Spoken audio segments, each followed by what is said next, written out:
activity. This is the big one at the bottom. Assume breach. Minimize blast radius for breaches and prevent lateral movement by segmenting access by network. User device application awareness. Verify all sessions are encrypted end-to-end. Use analytics to get visibility and drive threat detection and improve defenses. And once again, we're going to dive into each one of those. But those are kind of the three guiding principles of zero trust. So now when you see products out there, VPN is going to be in there, right? Segmentation, the network company is going to be in there. Threat company is going to be in there. To be able to detect risk-based, you got to be logging in. So you're going to have Splunk, analytics, CloudWatch from your cloud vendors. So once again, how do you get those in and keep your metrics in there so you can do analysis on it to figure out if Russia's in there or Cozy Bear, one of those nation states in there. Oops. Let's see. See if there's any questions. On screen right there is one of my favorite models. I actually stole that from IBM. Shout out to IBM. A lot of times people think you got to do this big bang method. It's really a gradual thing. So if you look at phase one, traditional, that's the maturity model. That's what mostly everybody was doing before. On-premise identity with static rules, a little SSO, limited visibility into the cloud, device compliances, log in. A lot of people had a flat network, so that was traditional model. We've done that for like 20 years. Then the advanced one is the next stage of that is, in this stage, organizations have begun their zero trust journey and making progress in a few key areas. Hybrid identity, fine-tune access policies are gating access to data, apps, and networks. Devices are registered in compliance to a security policies.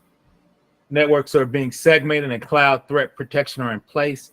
Analytics are starting to be used to access users' behavior, productivity, identity, and threats. So basically you're using the SIM, you're getting some messages from your SIM, and you're checking your SIM. The big thing is we're going to get in there is registering your device. Most people know I do a lot of government federal work. You cannot use your own equipment. You got to use equipment from your government agency or company owned. If you work for a consulting company. And the big one there is optimal. Organizational optimal stages have made large improvements. Cloud identity with real-time analytics, dynamically gate access to application workload, networks, and data. Data access decisions are governed by cloud security policies and engines. We're going to talk about that. We call that conditional access. I say I live in Indiana. If my PZ's on vacation in Florida, it's not going to let me log in, right? It's going to start using the analytics. Data access are governed by cloud security policies and share is secure within encryption and tracking. Trust has been removed from the network identity. Micro cloud perimeters, micro segmentation, encryption are in place. Automatic threat detection and response are implemented. Right. So if you look at Defender or some of those companies, it can see, once again, it's called TTP. If you're familiar with MITREs, if you do certain movements, they know that's an attack from Russia, whatever, you will be automatically locked out. So the thing is we're going to really dig into is the identity separated from your location, your PC, and from your session, right? So I think from the front end, that's the big issue with zero trust. We're going to start digging in there. Does anybody have any questions while I ramble on? I think Dwight want me to get through these slides in 30 minutes, so we're making progress. Keep rolling. We'll make it work. Let's keep rolling. Yeah, I think it's a really good start to that. I did want to go ahead and let you know that I did just go ahead and push it through Restream to LinkedIn and YouTube. So that's we are struggle streaming, but we're figuring it out as we go. You know, that's my favorite term. I think I jinxed you today, but yeah, if they have any questions, just shout them out on YouTube and we can get to them. But once again, I love this transition. And a lot of times when I work with small vendors, getting NIST and part of that zero trust, I like to use this transition because a lot of people think I'm going to spend $1 gazillion. This is be zero trust at the optimal level, right? Number one, money's not infinite. And number two is your company needs to grow in maturity to implement some of these, really start digging into them and using your tools correctly. The big thing I see in a lot of big companies, they have a lot of tools doing the same thing, but they're not doing them correctly. I used to see that a lot. So once again, the 4 levels, pre-zero trust, when we had the flat network, device management, what was required, it was single factor authentication, capabilities to enforce strong identity exists, data classification and protection existed, right? But now we're in zero trust, verify the identity. We got strong identity and verify and enforce. I still haven't seen this. A lot of people talk about it. Passwords are eliminated in favor of biometrics. Access to the application and data is limited and minimum required to perform your job functions. What I usually see is what the VPN and a 2-factor authentication to verify the identity person. The thing I do see a lot, and I see great progress, is verify your device. Check the device of your health. A lot of people are using NACs. So when you log in, it says, is your OS up to date? Is your virus protection up to date? Is anything look funny? If anything on your PC look funny, we're not going to let you log into our network. We might force you to get an OS update. So that's the thing where I see separating person identity from their device. Unmanaged devices have secure alternative methods. I work for DoD. We're not letting an unmanaged device. Unless we manage it, we're not going to let it on. Users don't have administrative privileges on their device. I see that a lot in our agency. We probably had 80% of the people couldn't install applications on their device. And that's number one way to keep off ransomware and malware from your PCs if you don't let people download stuff to their device. Even if you click on something, it wouldn't be able to download onto the server. So that's definitely a high protection level. Verified access. Internet is the default network for all Microsoft offices. Network segmentations are built in based on role and function. And we're going to look at a couple models to kind of dig in. What does that mean for microsegmentation and from a networking perspective? Verify the service, application, and conditions are enforced using conditional access. Applications and service are accessible directly from the internet. So that's a big debate from us. All right, we like to use VPN. That's going to go to internet, but it's going to connect you to our network, right? So we debate what does it actually mean. I'm mostly in favor of VPN because once it looks like a extended network, I can do a lot of things. Once you coming from the net, I don't know. I'm a little iffy with that because then I gotta validate you from a nation actor, right? But then once again, you see the unprivileged network over here. And to be honest, not an unprivileged network, is SaaS apps. We got so many cloud services, stuff that's not in our network, right? The cool thing, though, and Ozier talks about that, number one thing is MFA in there. That's probably one of the number one things to get in there. And once again, what is conditional access? I talked a little about that. The location, your device needs to be managed by us, what users' applications, and your risk and your exemption. So what is your risk? If you're not in the location you said you should be working, right? Or if you're coming on vacation and we see you coming from the Atlantic Ocean, right? That could be a risk. That's a risk. So depending too is all those, if you're not in the right location and your device is not updated, right? That's a high level risk. And I think I got a slideshow showing that risk. We wouldn't let you log into the database. We might let you do some HR work, but we're not going to let you in the back end of our architecture, right? And that's where the exemptions come from. You got risk. What exemption are we going to let you have and what should you get to? And once again, you see it right there, right? Those actions with those conditions, are we going to allow you or block you? Are we going to allow you to get to Microsoft or Azure or even the hybrid database? Or are we going to block your access and recommend, once again, you get your OS updated? You update your virus protection, or you need to come into the office. Your machine just looks awful, right? So there's a lot of options we can do with that conditional access. Those are some of the things that are involved in conditional access. And we need to figure out, once again, if we're going to allow access or block access and how we're going to do that as a corporation, right? So then two is we got to put that in with the GRC family, GRC mafia. You as a GRC assessment, you'll be looking at those to make sure those controls are set. Are they doing device health? Are they doing device location? Depending on if you're doing CMC, people know I do IRS, they'll tell you which one of those conditions that needs to be on. All right. So as assessor, that's what you have. Miss CI, yes, my slides are always available. Yeah, and there's a couple other questions here too. So like Min was asking, why is zero trust important? Please talk about that professor for all the beginners with examples from identity network as a start. I thought I was doing that. I had to tighten it up. Yeah, wasn't I giving examples, Chris? But shout out to Ben. That's my guy. But yeah, and later on I'll dig into him a little more. But he's correct. So zero trust once again at the top. But he probably didn't see the beginning though, right, Chris? He's on YouTube. So yeah, he missed the beginning. So I'll definitely reiterate that as we go through. I'll jump back up for a couple slides in a minute. But so is there any more questions out there? So there was that question. Let me double check. One of the questions I had is like I've heard people also speak about how like just doing network segmentation or isolation on the network is zero trust. It seems like zero trust is really more down to the device level and the user level, right?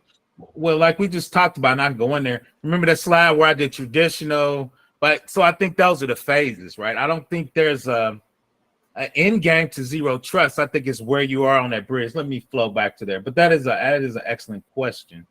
And and I think that's the big key, right? Are you traditional or are you advanced and trying to get the optimal? For me, I think most people are in the advanced, right, and trying to get micro segment. So I think that's the part where you transition. So I think zero trust, once again, it's a framework and a model. So it's really no end state because they keep adding more features to help you really do this, right? And two is most companies don't have infinite money. So, and from the guiding principle, shout out to my man, is verify explicitly, like always authenticate and authorize, including user's identity, location, device health, service or workload, data classification. Use least privilege, right? You want to only give people the level of work they need to accomplish, right, for their job. The more access you give people, the more bad things they can do, right? So limits the use with just in time or just enough access. And two, risk-based adaptive policies. We were talking about that. Is your virus protection up there? Is your OS up to date? Does something look funny about your machine? Is there some services we running on your machine we don't know, right? And two is always assume a breach. Minimize the blast for breaches. Prevent lateral movement by segmenting access by network. Use the device and application awareness. We saw a little bit of that while we were looking into it. So we're going to keep going. Well, one thing that I did want to mention on that too. So the assume breach, that's kind of like what you've been saying for the majority of this time too, is that you don't trust the devices. You just assume that it's compromised. That's the main aspect. Yep. You know, trust devices. Almost you trust the people because you got MFA and you do the location, but you don't trust them because you're asking for MFA. And two is now is a lot of people frown up. I want to do MFA to do a YubiKey if you're at the privileged users. If you're a DBA, if you're an architect, because if those guys get hacked, they usually have access to a lot of stuff. So my boss looks at me crazy when I say that. Let's get the YubiKey for the other people, right? So instead of MFA or 2FA, I'm trying to do 3FA, right? Take it to a whole nother level, though. And my boss was like, we got 40,000 people and 10,000 of them. So that'll probably be $40,000 worth of YubiKeys, right? But in the trust model, once again, at the high level, we're just going to hit the points. Identities are validated and secure with MFA. Multi-factor authentication eliminates password. I haven't seen anybody eliminate passwords yet. Maybe Microsoft have, they the big kahuna, maybe AWS have. Something you know and something you have. So I'm not really. But two is, and I'm going to do a video on that, and I've been struggling with that. And you brought that up, Chris. NIST talked about reusing passwords, and we changed them too much in that whole thought pattern of what to do with passwords. You want to chime in on that, Chris? I think we were chatting about that. On which platform? On Google?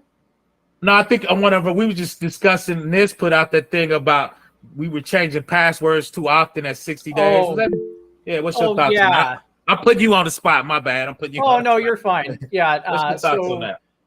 Uh, yeah. So like some people are saying that the more often you change it, then the less secure it is.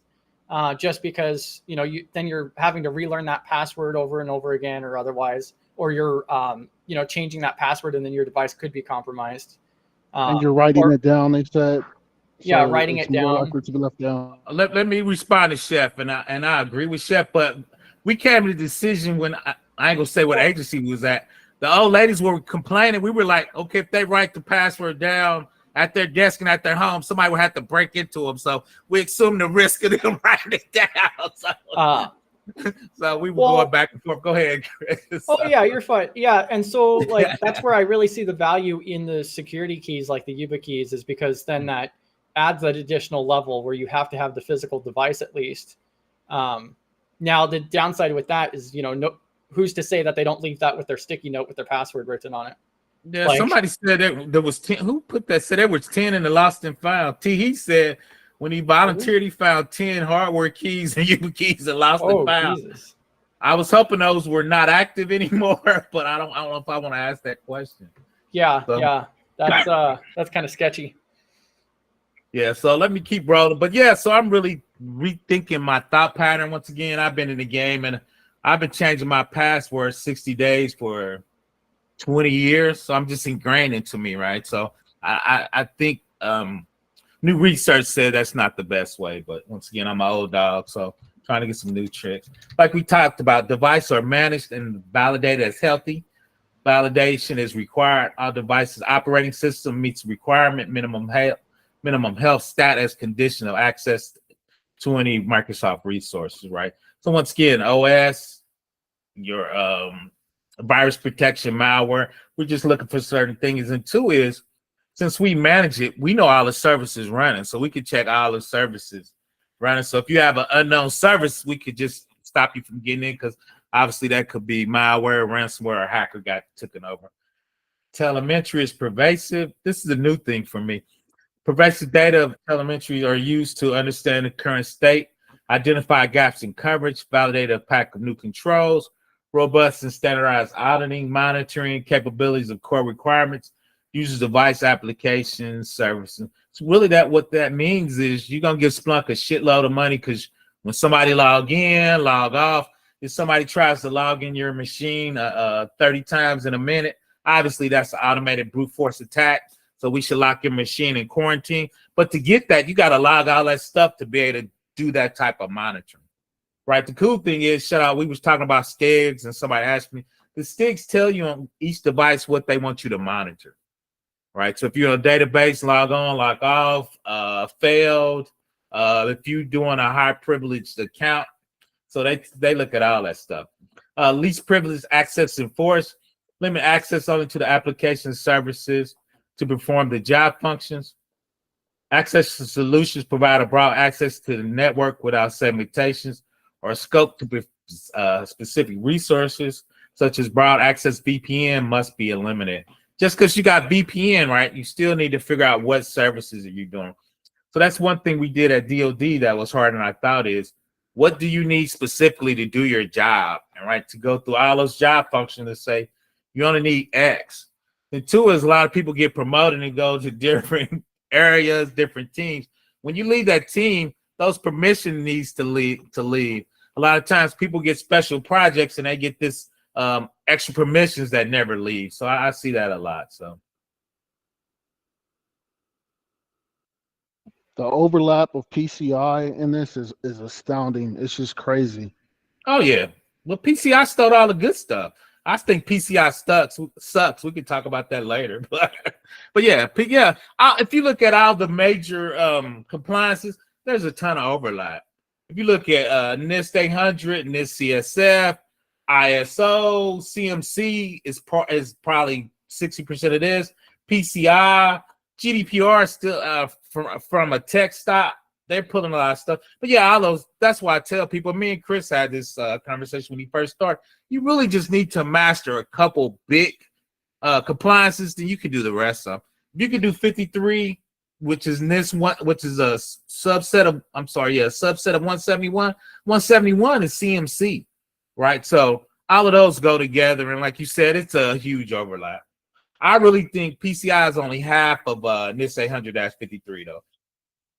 But here's, yeah. And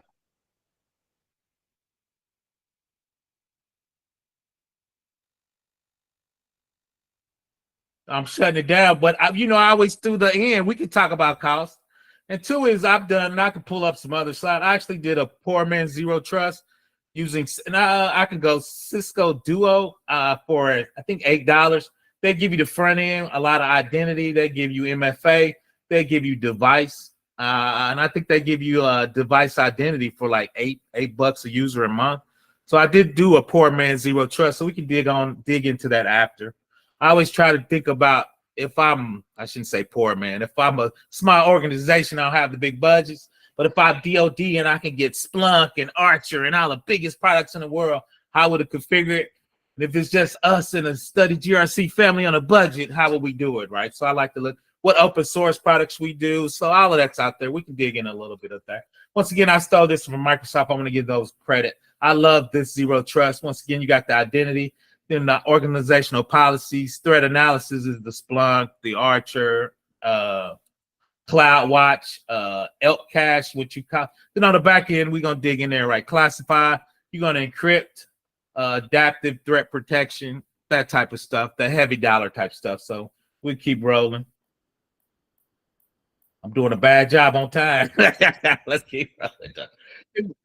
I know. This is Cisco. Let me get back to the Cisco once again. The Duo, and I don't know if I put the price slide in there. So I think it was like $8. You get the MFA device trust, adaptive access blocker grant access based on users' role or location. Like we say, we tell you what state you're gonna work at. If you're not there, we were looking at the slide. We can make decisions to what you can work or not work, or tell you to come in the office and bring your laptop because you lied about where you were at. Now, remote access, and once again, single sign-on. Once again, that's the Duo. Then once again, the health device. We see everything in the green. Laptop, phone, you're green. If you're yellow, wet back office stuff, we're going to let you on. If you red, meaning your OS is out of date or you missing some malware protection on there, we won't let you in on the back end, right? You can protect what you can see, gaining visibility into devices. In the first step, establishing the device, essential to a strong zero trust strategy. Duo provides visibility to every single device on your network. Like I said, I thought it was pretty reasonable. I use Cisco Duo when I lab on AWS for free. If you got 10 items or less, you can use it for free. So shout out to them. And once again, on the dash, anything in red, you see the Mac OS, what's out of date, what's up to date, end of life. And once again, if it's green, you can work. End of life, you might block it, tell them they can't work. And if it's orange or yellow, you can let them figure out what they need to go or what back-end devices, right? Conditional. Analysis of user device, including current device, OS, browser, Flash, Java version. So once again, we can use all of that under conditional access to kind of figure out where we want to go.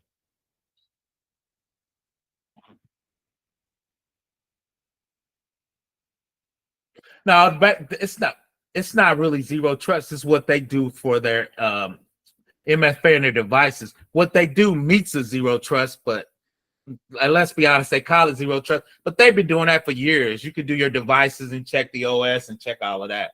They just said, let's sell it to the government and call it zero trust. But now they've been doing that for 10 or 15 years. Right. That's the price I show right there for the $6. I put the slide in.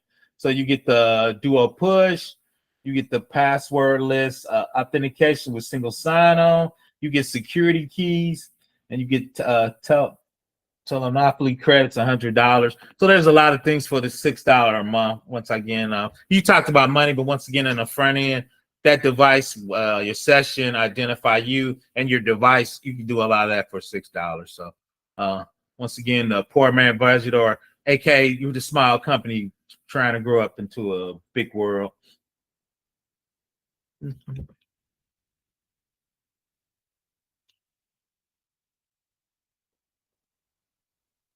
I always like that diagram, so I keep showing it because we kind of moving through. We were doing the front end, the identities part. I did Amazon Cognito. You can keep your sign up and your sign in there. It's for web and mobile apps for your development, or if you got a web server, you can secure and scale your identity. Amazon Cognito user pools provide security identity to score millions of users, and you can easily set up without provisioning infrastructure and all member of users. You get a SDK kit. So once of that, you can get that conditional if you want to do some programming. You can use actually, which I hate, you can actually use your Google password, your Facebook password, or your Amazon password to use that as a third party to let it log into your apps. I would never do that at work, but a lot of people, a lot of companies really like that feature. So shout out to them. And some of the yeah. Because for me, is if Facebook's down or Google down, your app is down, right? But there's a lot of stuff in there. So once again, the Cognito, you get access control for AWS resources, strong password authentication. You can use OpenID, Auth2O, SAML2O. That's what those third party let you use. A lot of people don't realize Facebook is doing that for a lot of companies. When they went down, a lot of companies couldn't log in. A lot of people don't realize Facebook is the Active Directory for a lot of small companies on the internet. Adaptive authentication, use advanced security features using adaptive authentication, help protect users, accounts, and experience, detects unusual sign-in activities, such as sign-in tips from new location, devices, assign risk score to the activity that you choose either prompt for addition. You can block the single sign-in, verify using SMS. They can send you a one-time password, such as using Google Authenticator, right? Once again, Azure has this feature, Google has this feature. So if Amazon's doing it, the other big one's doing it. Most people know I got a few AWS certs, so I like to kind of use that technology.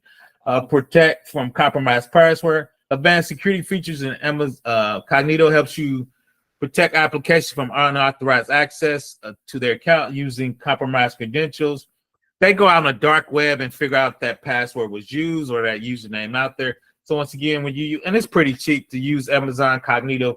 A lot of times with your custom apps, you get a lot of those advanced features. And those advanced features a lot of times is what Zero Trust is asking you to use. But like Chris said, that's at the optimal level, right? You're doing the top of the line stuff. When they're talking about policies here, organizational policy. So what does that look like? A couple things you can use: identity-based policies. You can use user group, role-based, resource-based policies. Most common resource-based policy if you're using an S3 bucket or a database. The IAM roles trust policies. Permission boundaries. Use a managed policy as permission boundaries for user roles. That policy defines the maximum permission that an identity-based policy can grant to an entity, but does not grant permissions. So when we talk about least privileges, you would use permission boundaries to make sure people don't get excessive permissions. The other two is organizational SCP, service control policy. This defines the maximum permissions you can give to account in that person's OU. Right, so OU is kind of the same thing as an Active Directory. It's an organizational unit. So over here, I can only say PBO is an analyst. He can only have read over here. You can't give him any more. Even if you try, you got to go take it off the SCP because my role is a security analyst. Now, if I'm a security architect, right, I might be able to set up some VPCs, some firewalls and stuff because I'm an architect and that's my job, right? So those, once again, is the service control policy. Once again, on least trust, access control list to control principals of other accounts can access resources and session policies, pass advanced session policies when you're using the command lines or API. So even though you're using automated features, they can get permissions like they're used to access those permissions. And the cool thing is once those done, those permissions are taken off. So if they're not doing certain things, if somebody got those accounts, those are service accounts, they really wouldn't be able to log in and do that because they're not doing that certain type of job. So when we talking about policies there, those are coming to kind of policies from a zero trust and really advanced level that you can set. Once again, at least privileges, setting boundaries, and set for your job role, what access can you get? Let me see if there's any questions. I've been chatting and everything in the box. Oh, what you got, Chef, with your hand up? You already covered it, but if Yeah. you can, either now or when you're done, can you go back to logging in from in-state and out-of-state and explain that a little bit more? Yeah, do me a favor. Hold that to the end and we'll dig into that deep. All right, cool. No problem. Anything on YouTube for me, Chris? We rolling, we rolling. Okay, Dwight's frowning up. I'm taking too long, man. I'm 812. I'm failing. Let's see. No, he's cool. You should see One of what my Dwight is saying on the back end. It's all good. I'm joking. No, it's all good. But threat intelligence. I took Amazon guard duty, but cloud and log management on Azure. I forgot their thing that sits on top of log management that does their threat analysis. So once again, if you got Splunk and a lot of money, Splunk's gonna give you all of this and more. So guard duty is continuous security monitor service that analyze and process data. Those are things coming from your network logs and your API logs that record API calls, and DNS logs provide analysis. Threat analysis feed, signature and anomaly detection, and everybody's doing machine learning. Guard Dog also helps protect your S3 bucket, which is your object bucket to save stuff. It continually monitors and profile X3 data access. Detection includes unusual geolocation. We trying to figure out where you at. Disabling preventative controls such as X3 bucket public analysis. API call patterns consist of to attempt to discover misconfigure permission. What it happens if you look at OWASP top 10, misconfiguration of anything, I think, is number 4. It's always in the top 10. So these products with threat analysis and making sure you configure stuff properly. If you Google X3 bucket exfiltration, everybody was misconfiguring buckets, leaving them up into the internet, and people just taking people's stuff. So these tools with intelligence helps you make sure you get those things configured properly. And once again, Guard Duty integrates with threat intelligence. You can feed it to CrowdStrike, Proofpoint, AWS Security Detect Network and API, activities known for malicious IPs and domains. So those products, once again, feed it into, I want to call them enterprise products. Once again, CrowdStrike, Proofpoint. I was trying to think of Microsoft with Defenders. They got their tons. So you can take those on a, if you don't want to use Amazon, or if you got a bigger company, you can feed Microsoft, AWS, and Google. You can feed all those in Splunk or CrowdStrike, and they actually help you look at it across your organization. Go ahead with that question. Somebody was going to say. Oh, that's it. Yeah, I told you I was trying to keep it short. Go ahead.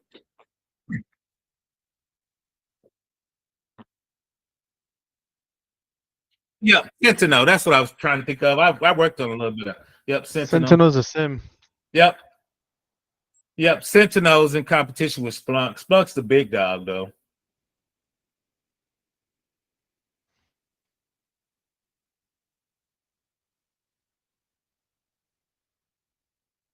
Let's go. Let me hit this real quick, Chris. For the people that came in late, Zero Trust is the only time I've seen a model or architecture put in a presidential action from executive order. Usually they just say secure stuff and NIST figures it out, or NSA figures out. This actually was put in there, and I'm gonna hit a couple things on there, which is here. And the federal government, they actually named out SAS, IS, and PAS as a platform. They talk about my favorite thing, right? National Institute of Standards and Technology. They usually do that. Then in the end, they're talking about cloud computing and zero trust architecture. Means a security model, coordinate. They're talking about threat exists between both inside and outside traditional boundaries. Once again, if you want to dig deeper, it's in the NIST 800-207 document. So that was kind of it at the point. Then once again, the guidelines verify explicitly that's you, your software part, that's location, least privileges. What do you need to do your job? And assume your laptop has a 0 day on it. So how do you stop the bad guys from doing lateral movement and digging into that? Yeah, I didn't put any of my architectural diagrams in there, but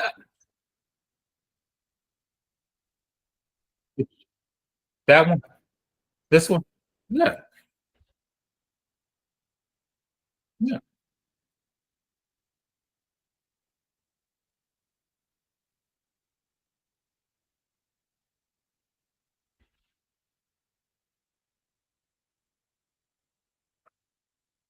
Hmm. Hmm.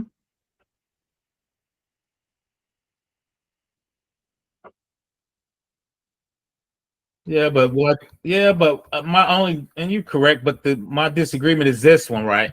I think when you piecemeal it, right, you're going from traditional to advanced to optimal because money's not infinite. Most companies can't, and two is most companies not mature enough to handle that type of change, too, Chris. So I think you have to phase it in, right? So the question is I guess when can you call it zero trust? Do you need to be at optimal, in advanced, or traditional? I think as long as you kind of got a couple things in advance, I, but I'm smart enough to know, right? I would call it like, which I said it means I shouldn't. We have baby zero trust, right? Right. So we have pre-zero trust, right? So where are you at? But two, I think, and we talked about this, the maturity of your organization. So that's how I explain it, right? We're not traditional, we're advanced. So we're in a mid-level maturity, right? In the old days, I think it was 1 through 5 was your maturity level. 5 means you're at the top of optimal. So I'll be like, our maturity level's 3. We're doing a few things in advance. We're shout out to the Poem. We got things in Poem from optimal. We're gonna roll those over the next 2 years because installing Splunk and trying to get all those metrics. When we first did it, we were generating so many metrics. Our data costs went out the roof. So you gotta be careful with that. It's cool logging all that stuff, but they want you to store it. The IRS wants you to store all this stuff minimum 7 years.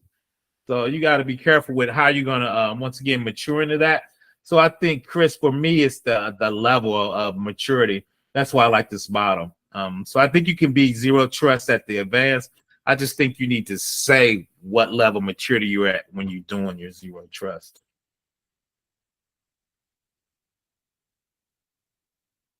Right. Yeah, but I think too is, and I think you made a good point, especially management. We zero trust, we done. What part is are we traditional in the middle or traditional and advanced? Are we just advanced? Are we in the middle of advanced and optimal? Because you can say you did all of this and not have MFA on, right? So to me, that would be definitely a disservice, right? So I think we need to explain where you're at in the model. And I think we need to highlight a couple things in each model, advanced, traditional, advanced, and optimal to say because you can't say optimal if you have all that stuff in that MFA. You can't say optimal even if you're doing some optimal stuff. Here, let me hit that. Go ahead, Chris. Because I was going to dig into the location piece. Jeff asked me, so I was going to dig into that. Yeah, I was just asking someone about that the other day. Is it the VPN that switches, or how you get away with working at Starbucks or something like? You can, well, the trick is you can't unless if you mature, like we was talking about. Where I work for, you can't because before you log in, our laptop is taking the geometrics of where you logged in at.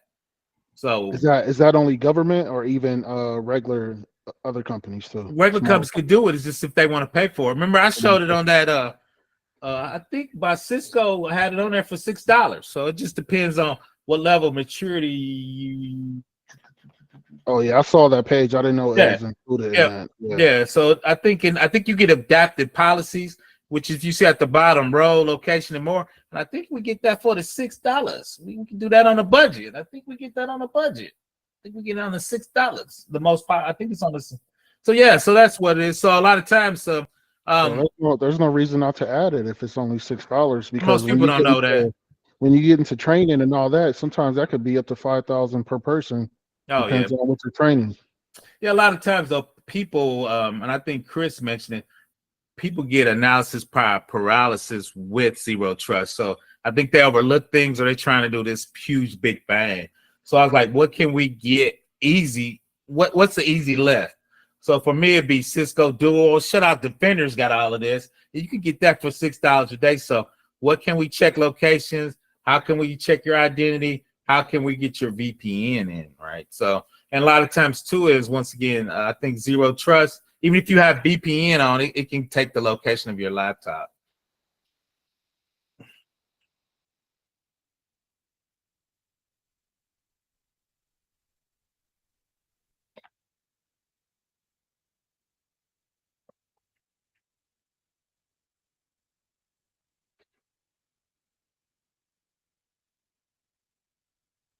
Yep.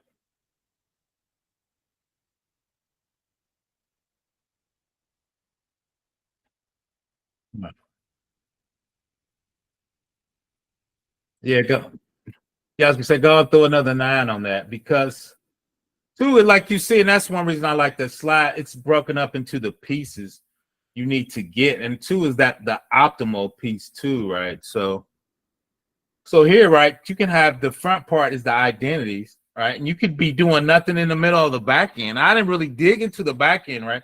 So when you go from your policies or your threat, so that conditional access, like we talking about, if you're in the right state and your OS is right, conditionally we can let you get to your emails and documents, into your apps, into your infrastructure. If you're not in the right location, we're not letting you get the infrastructure, and we're just gonna let you do email and apps, right? So that's where the conditional part relies on with your policy.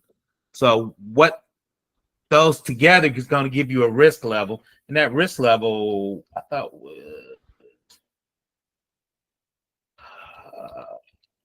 that's just showing some of your risks, right? Are you supported? Is your Windows up to date? It's going to look at what programs you have. All of that's going to give you a percentage and come up with a risk point. Then you can use that risk to figure out what to those back end devices are we going to let you get to? Are we going to let you just get to email? Are we going to let you get to some structure? Are we going to let you get to apps? Are we going to let you get to networking, right? Micro segmentation. Go ahead. Facts. Yeah, yeah. And Do before you they? go on to any app or infrastructure or database, you should know what data is in there. So you should know what classifications and what people's job roles you should let back there. If they can, or if they got a certain level of risk, even with their job role, you're not going to let them conditionally back there. Go ahead, Chef. Go ahead. Do they ever scope it or ping it by city, or is it only state as the parameter for it? You can go down to city. I've seen them actually go down to, you can actually go down to zip codes. Which, go ahead.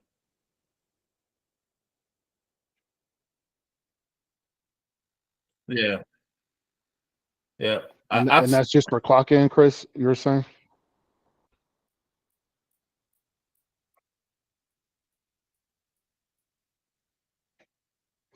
Okay. I've Yeah. never seen that used in like you said, for checking. I've never seen that to log in for the apps. I think the smallest increment I've seen, which was a zip code. And to be honest, I've I've only seen, and they were a high security high security company or agency. Most people, and two is, and I guess I'm lucky, I've worked remote for the last 5 years. Nobody's ever checked my location. I'm going, but two, I've been in 20 years and I probably quit. But So nobody's ever. where are you at right now? You just take that PBL sign with you to make it look like. Now I let them know, man. I'm working, man. I'm working. So, but pretty much though, to be honest, I'm a hermit. I very rarely leave my block, man. I'm a hermit. I go on vacation every now and then. I go eat a nice steak and come back home. So I'm usually in the area. But like I said, I've seen people use it for zip code. Um, what I when I usually see it for is when your boss is trying to get evidence to get you fired. Then I see people start going down to the zip code. So to say you're not working where you're supposed to be working, that's when I start seeing it used the most.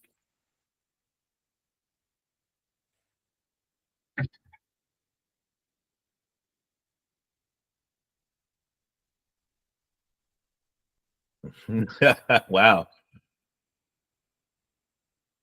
Shout out to Chris out of Jinx team. He struggled. We struggled streaming today. PBO comes.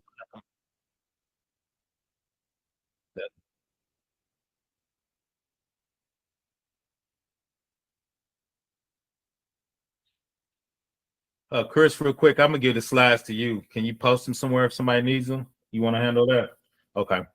So if anybody wants the slides, and two, I probably we probably throw bonuses. I probably do the microsegmentation for AWS using security groups, so you can actually see a little more of that. Everybody's talking about networking. That's one of the things people sell the most is microsegmentation and networking. So that's one reason I didn't show it. I think that's the biggest selling point. For me, I think the identities at the front end, because you can do a lot of work with MFA, checking the risk, knowing your hardware and software, what you have that you're managing, get in there. So I think you can do a lot of work in the front end, and a lot of that's even coming from the cloud. Because before you get to the cloud, I'm validating who you are, your session, the health of your machine. Shout out to Chef. We're gonna lock him down to his zip code, so he ain't doing nothing special. So I think you can do a lot of work. The two part of that too is we can block what you can install on your machine, so you can do a lot of upfront work and identities. And I think I think you can lock out probably 60% of the stuff, which is gonna be script kiddies and your mid-left stuff. So if somebody click on something, if it can't install on their machine, right? If it tries to cut something else, I'm looking at the health of your machine. So I think you can do a lot of work in the identities and up front. And we saw, shout out to Cisco Duo. They need to sponsor me. We can do that for $6. So I think we can do a lot with $6. That's less than a pack of cigarettes a day. But that sounds cool till, I worked at the state with 30,000 people. That's 180,000 a month though, right? So you can put it in perspective, right? So it's all relative.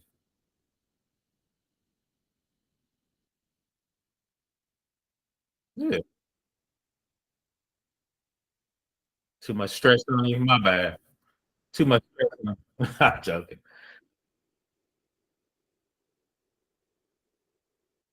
Okay.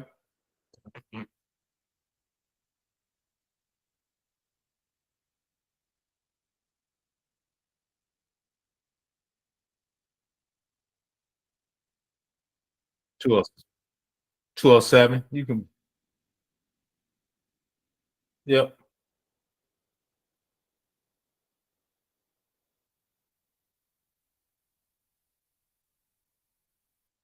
Mm-hmm. Yeah. Okay.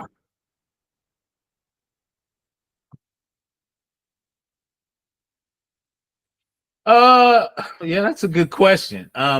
Once it's a framework / model, I think if you do 53, the 53 has, and I'm thinking off the top of my head, the 53 is gonna have. If you implement 53, you will be doing zero trust because they got microsegmentation in 53. They got user identities in 53. They want you to use managed devices in 53. We talked about the RMS, so we're gonna talk about device risk and the compliance state in there. But They do. Go ahead. See. I got a question. Wouldn't that be zero trust be philosophical when it comes down to that? Because when you think about it, PCI has a lot of things that zero trust wants to do, segmenting a whole bunch of stuff. Mm-hmm. As you mentioned as well, 53. So it's basically, I don't want to use the word theory, but it's just like Chris said, is a lot of standards or procedures that a whole bunch of frameworks has to protect. At that point, trust no one until you verify. Right. I guess for And me, there's procedures. yeah, I think it's a little more than that because I'm a STIG guy. So the STIGs, when you talk about checking your hardware's check is, are you doing device inventory? So that scan's gonna come up, right? So that's a little more theory, right? So you're gonna it's gonna check to see if you're doing MFA. It's gonna check to make sure you have some type of malware virus protection, right? So that's a little more than theory. Threat intelligence, it's gonna ask you what SIM are you using. If you're not using the SIM, that's gonna be a Cat 1 finding now. They want to say, so you gotta. So I think it's a little. I'm with you, Caesar, but I think, I'm big boy. I do big boy stuff, right? Picasso. So those documents are gonna ask for certain things you gotta be doing. And two is, if we can get into it, when you talk about AWS Azure, I know the IRS and STIGs probably have 100 checks for you to go. Is this configured? Are you using this? Or how are you doing this connection? Or are you using VPN? So I think I know it's a little more than theory.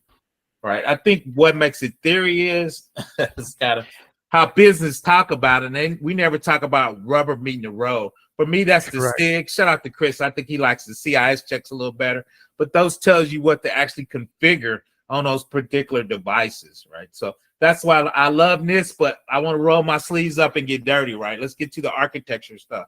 So us as GRC, we got to check to say, what did you cut on in Active Directory? What did you cut on in analytics, right? So those are realistically checks, right? And all that's going to be through STIGs that gives you the CIS too, but go ahead. CIS. Okay.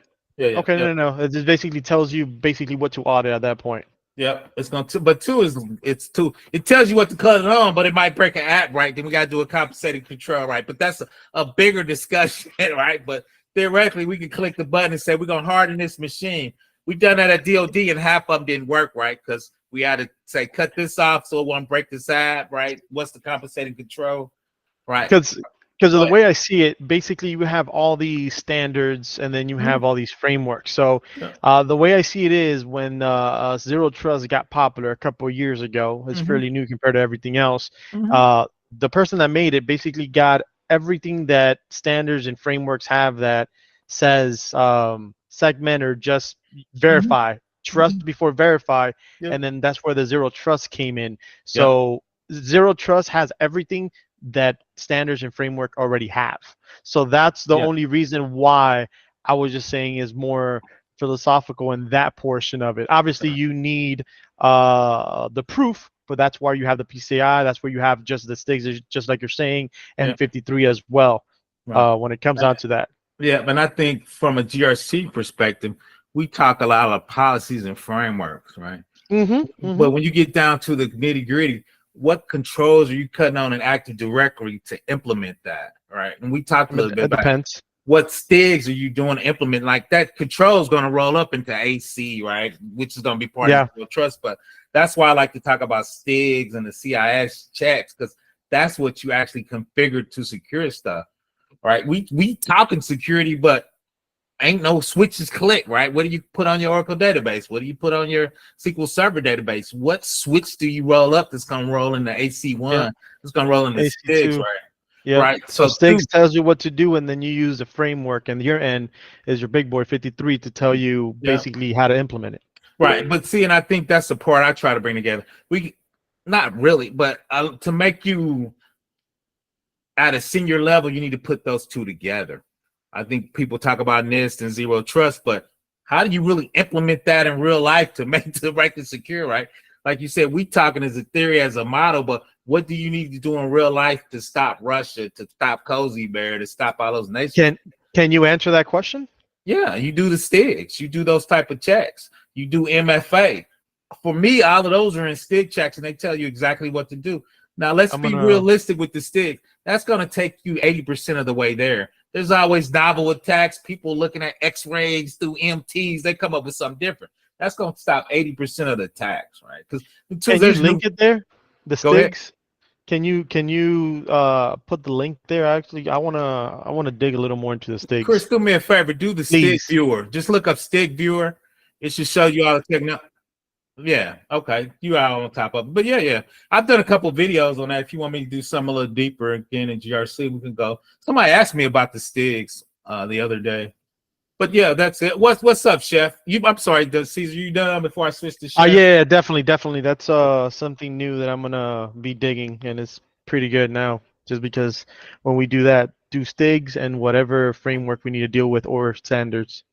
Yeah, because you got to remember when you do your compliance scan or your vulnerability scans, it tells you what those settings are and what they should be. And if you can't, what's your compensating control? And I think I'm gonna do a bigger video on that. A lot of times though, that's really more security architecture and not GRC, to be honest. All right, so go ahead, Chef. What's up? You're kind of talking about it already, because I was going to ask about the mapping for that. You kind of touched on it a little bit. Yeah, the cool thing, well, not cool thing is depending on which government regulations, depending what map you're using, right? PCI has their own map. I'm a DoD guy, so we usually do STIGs. If you're using some other government agencies, those are the CIS checks, and those actually list for this technology, SQL Server, these are the checks you should be using. If you're doing, I'm an Oracle guy, so these are the Oracle checks. Chris, can you bring some of those up so we can drill into those? Do you have a video of working the STIGs and working the frameworks? I think I did one. I think for my yeah, I got a couple. I need to see if they're, yeah, I'll shoot them to you. You know, my stuff is long. So yeah, I've got a few. Yeah, take it over, man. But that's one of my favorite. Some Zero Trust, I love that. Because once again, it's not a big bang approach, it's a phase approach. I like the Microsoft where they did traditional, advanced, and optimal. And two is, even if you could, you wouldn't want to, because the organizational change would probably be unbearable. Yeah, scroll down to Windows 2022 or 2020 at the bottom. Yeah, Microsoft Windows. Go to 2012. Is that the newest one? Oh, keep going. Yeah, those are the domain server. That's the server. Thought it was in there. That's crazy. I've actually got there's a program that's horrible that you can put a zip file in and it has all. Just go to that 2012 and it's the same thing. Of course, it would be better with the newer ones.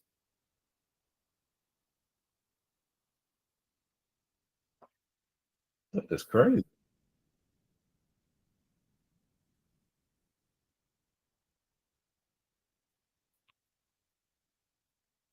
Mm-hmm.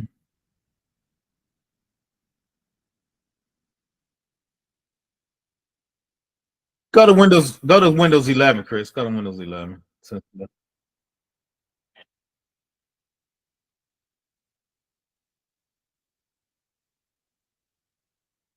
I don't think I did one for 11. No, I think I did a general. I take that back. I think I do, because I think I did Apache and some other stuff. Oracle. They're old though. They're probably 3. Keep going though. But the cool thing, real quick, is I like it tells you there's in government you have to do the cat high how it's implemented. So there's 28. There's 211 cat 2s, meaning you can have mitigated controls. You can accept some and low. So it's a bell curve. So scroll down, Chris.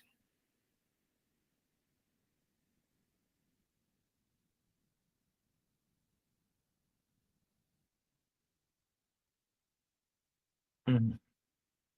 Yeah. Yeah.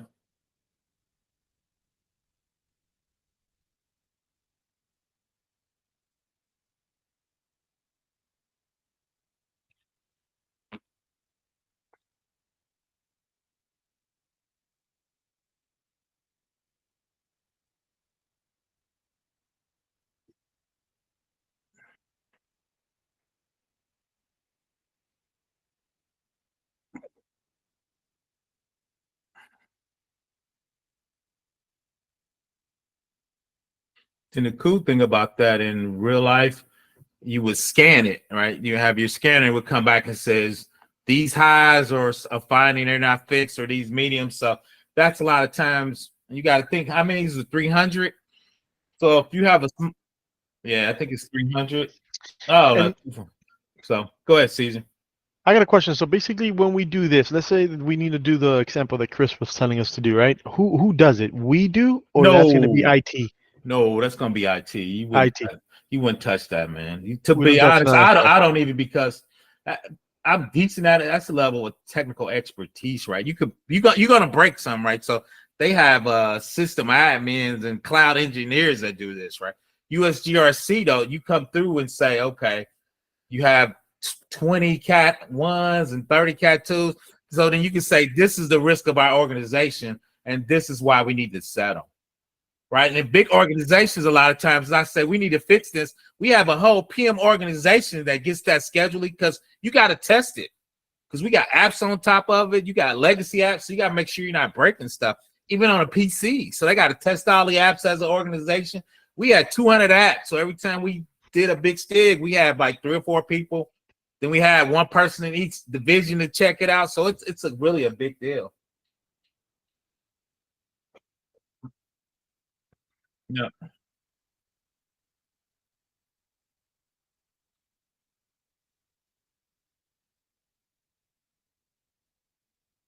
Yeah. I've done that before.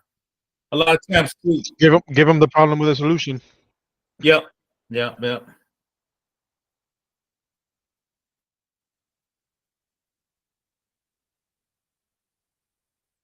The weird. Go ahead, Chris. God, that's bigger than 2.0. Jesus. Yeah. And the cool thing about that is if you have 50 findings and you got 10,000 devices, you got like 500,000 findings, right? So sometimes, okay, but the cool thing a lot of times is if you understand Active Directory, all of those usually sit in one OU, and in that OU, you have your security templates that set those settings for that particular OU, right? So then you change it in one place and it changes it across the organization. But you and Min knows about that. You got to work with different teams. And let's be real, sometimes the teams are going to push back. We've been doing it this way. That's going to break something. We don't have time to test. That's going to cost too much money, right? Because you're trying to roll it out on a big org. That could take you a couple months to do that.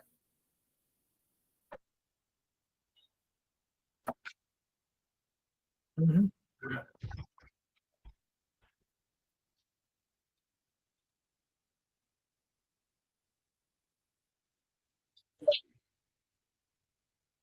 Yes. Yes.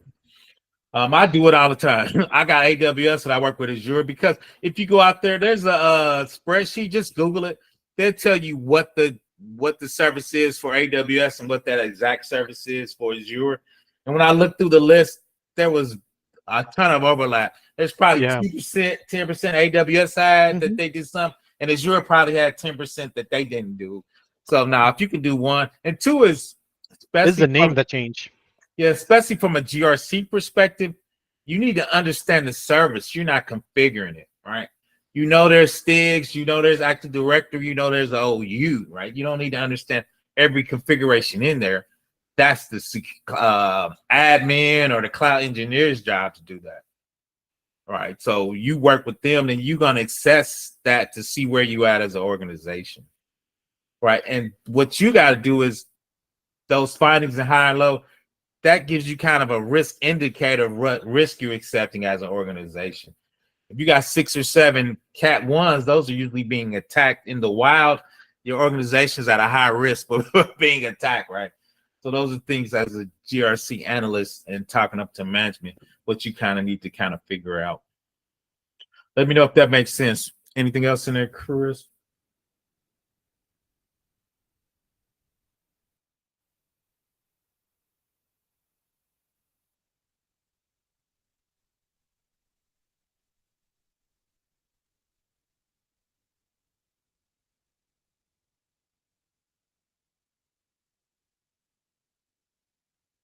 Yeah.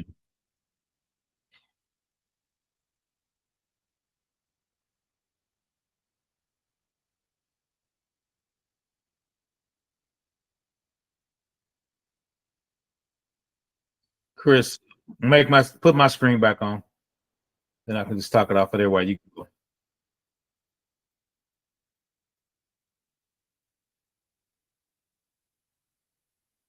You see it? I'm looking at this woman.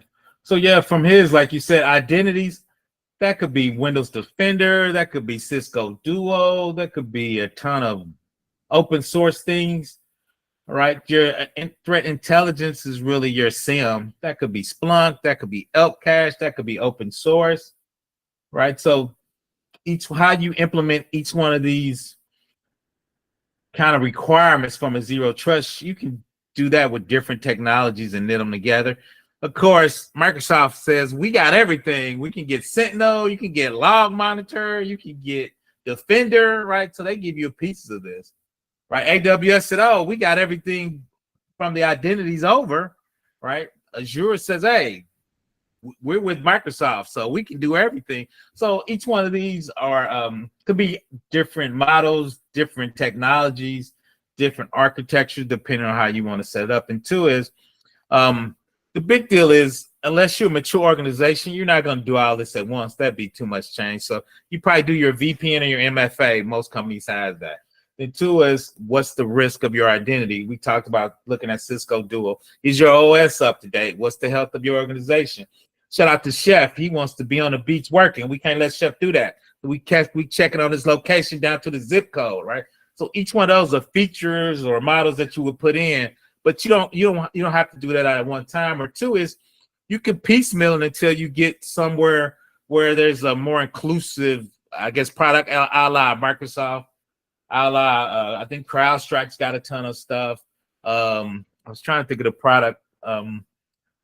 Google bought this security company. They had everything in there, but they were super. FireEye had everything, but they were expensive, right? So once again, there's a ton of way. And two is, we talked about doing a poor-man version. Get your Cisco Duo for $6, right? Put your Azure on the organizational policy with conditional access. Do Elk Cache, which is an open source for threat intelligence, right? Flowing that to the back end, and you're in the cloud using AWS or Google. You can kind of pick how you want to do it with their conditional access. And two is the thing where we show traditional, advanced, and optimal, right? You want to grow into it. I see very few organizations that can do a big bang and get out of it. And two, it's too expensive. Two, you want to roll it out for different things. I never run more than so. That's it. Let me go. Oh, facts. I'm bad about that because I'm always researching or looking at. So the NIST 207, was that the right number, Chris? Did you double check me on that? It was two. That's kind of what I started, with to kind of help me understand it. I like NIST because it's theory, and they have a lot of joint things. So you have the private industry, education, government. So they have everything put in there. So I really started off with the NIST 207 as I started learning this. Then, like Chris said, every app was touting zero trust. So I started looking at AWS because I have certs. Then I looked at Azure. Then I looked at, once again, Duo. Then I looked at Defender. Then I started saying, okay, what could work with what? How could you put them together? Then two, at the job at the state at the time, they run a ton of Microsoft. So we were actually implementing a lot of this. So I've done a lot of it in real life. And two, from a GRC perspective, right? I'm just validating it's done properly for when we get audited. I'm keeping track of, we looked at the STIGs. What can we put on and what can we not put on? If it's medium, if we can't do it, what compensating controls? So work with the architecture. If we can't do this, we can put on this, or we're not doing this, but we can do X, right? So you can keep track of that. So when you get audited, you need to supply all that documentation to the auditors. Yeah, I'm working with one monitor. I need to hook up my other monitors. So I'm flipping. So I think I got, yeah. What is going on with you, Chris? I done jinx you with the struggle security, man. We're struggling. Facts. We in there. And two is, and I might probably do that a month. I might take it, expand it out, or do a little more of the back end. Since we were kind of touching our toes, I just did the identities with the policy and a little threat intelligence. There's the whole back end where we're talking about subnets, VPN, IS versus the POS. And we talked a little bit about Snowflake. When Snowflake happened, right? They were letting them go directly from the internet. We're going to force you to go through our tenant so we can do checks like we said. Is it the right location? Does this IP look fishy? Is this IP located in the United States? Are they using a VPN and the VPN looks fishy, right? So there's a whole third part with the data, apps, and infrastructure. Shout out to White. I need to keep it under 30 minutes, which I didn't do anyway. But so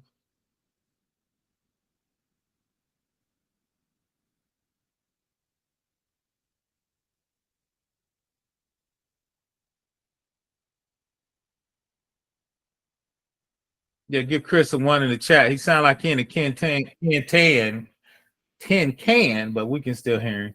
So yeah, that third part, I probably in a month do a, I guess, more advanced on that back, because you can use DLPs to help you self classify data. It sucked when we tried. It was classifying all that wrong stuff, but you could do that on there. Once again, the adaptive, looking at your subnets and figuring out from your risk and your device what apps and what infrastructure will we let you go into.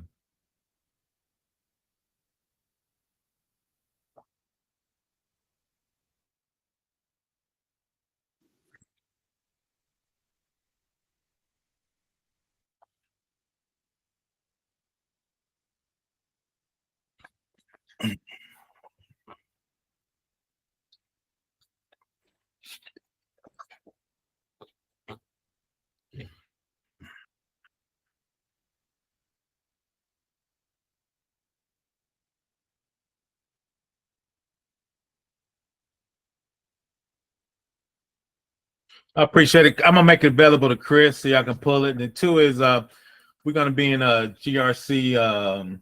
Don't we got the voice in the GRC? We can be in there and we can do a after hours, not tonight, but another night if we want to dig into it a little more. We can do an after hours on Zero Trust if you want to dig into more. But once again, like you said, it's more of a model, not even a framework. I think the company's kind of bastardized it. Everybody trying to say they got this silver key to it. And 2 is if you want, I got a video of where I did a poor man, where I did the $6 Cisco Duo. LCache is a free threat intelligence thing. So I think I was doing some open source, trying to figure out how I would implement Zero Trust on a budget, balling on a budget. How would I do it using open source and low cost stuff for a smaller company?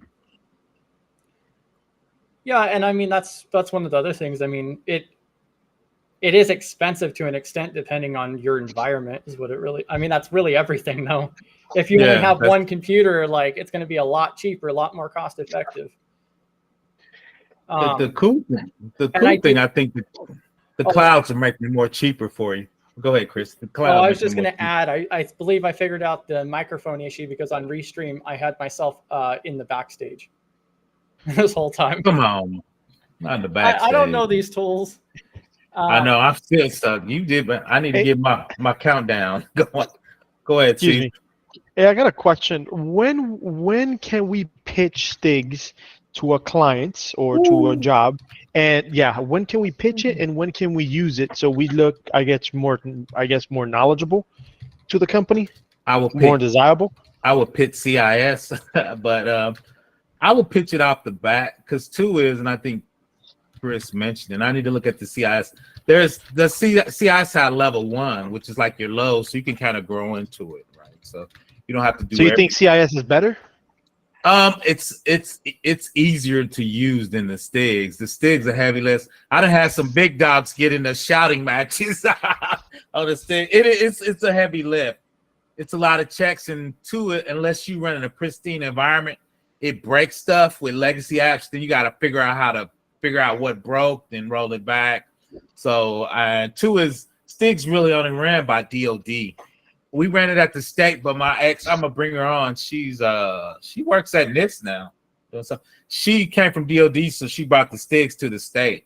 I barely really see anything but 2, you know me, Caesar. I'm crazy. Let's go, big boy. Put your big boy pants on, but I've been in shouting matches, so I would go. Because to my understanding, CIS V8 doesn't. Oh, I haven't seen it. It doesn't give you the way the STIG tells you directions of how to implement stuff, for an example, or how to do the job.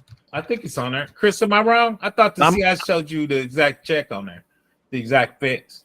I might be. Yeah. The CIS does have a recommended procedure to implement. But does it give you directions just like the STIGs? Yes, it does. Yep. Can you put it on the link? Because I honestly didn't know that. Please. Yeah, I'll go ahead and pull that up. It's kind of like with the 53A, for an example. Like it gives you a really good breakdown. Yeah, 53A is basically like the dictionary, basically. That's my favorite one. Is it? Oh my God! It almost killed me when I saw it. I don't even know if I will. I don't even know if I want to go that in depth. It's the same exact thing as the ISO. You have ISO 2701, and then 2702 basically tells you all the controls in one. Yeah, but to me that went a little deeper because it talks about how to test each individual one. and it talk about doing it from an interview, the parameters. Yeah. I've never got that, and I've been doing this for 20 years. I've never got that deep. It kind of scared me when I look at it. Well, You bring it up to CIS, Chris? Yeah, I'll pull that up while I explain this part. Let me see. Okay, yeah, so that did fix the microphone issue. So it was just my lack of education on Restream so far. At least I got that part figured out. I've been starting new. I did it yesterday. I've been starting new lives by accident. So what I was going to mention with in regards to like CIS and STIGs, for an example, I look at STIGs as like complementary. So, you know, if you're trying to implement a security control or something like that, then you can go to the STIGs and figure out how you could do that as well.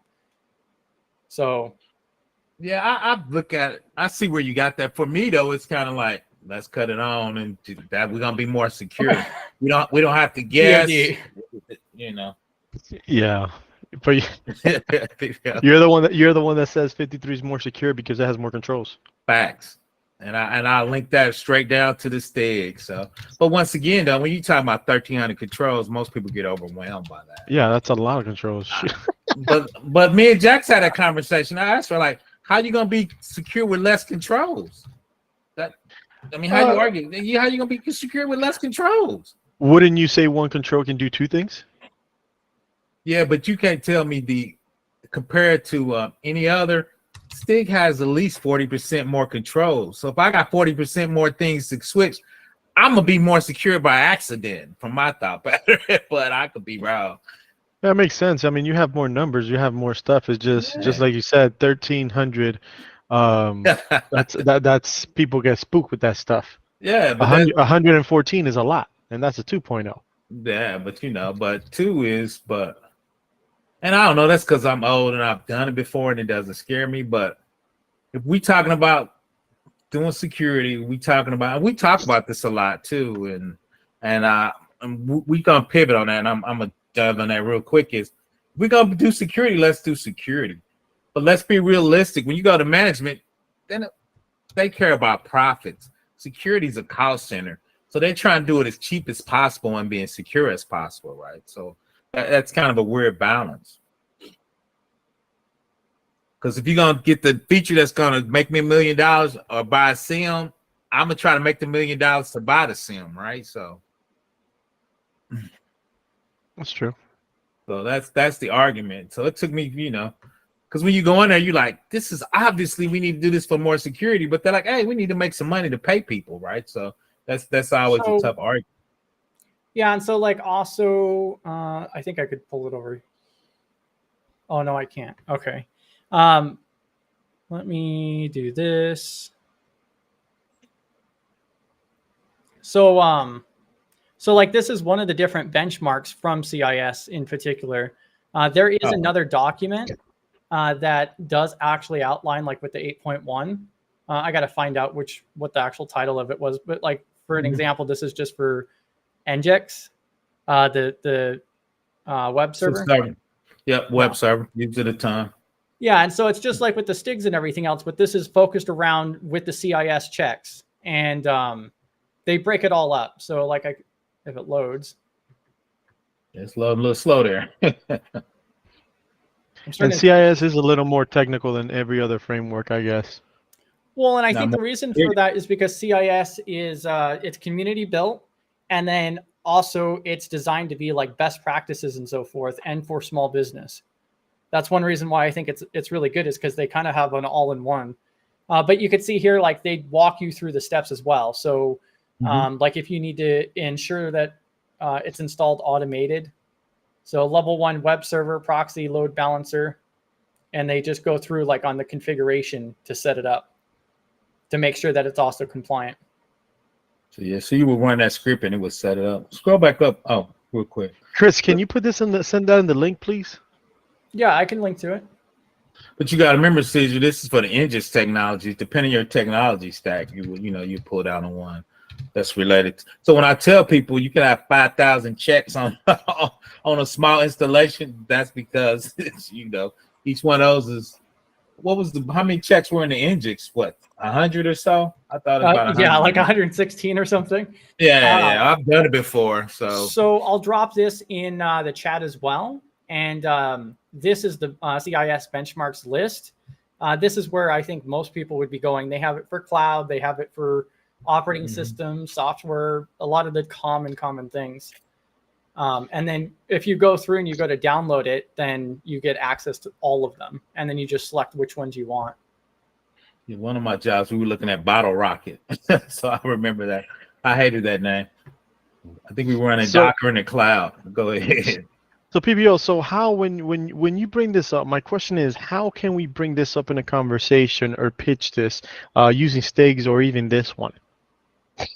Oh, yeah, how I do it is, and how I sell myself is, I split it off. I talk about management, then I talk about technology, right? So we talked about the NIST, zero trust, right? That's how management, that's the cute stuff, right?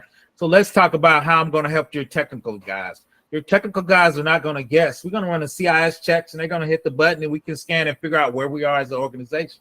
What does that do? That's going to standardize your checks. That's going to make sure we're using industry standards.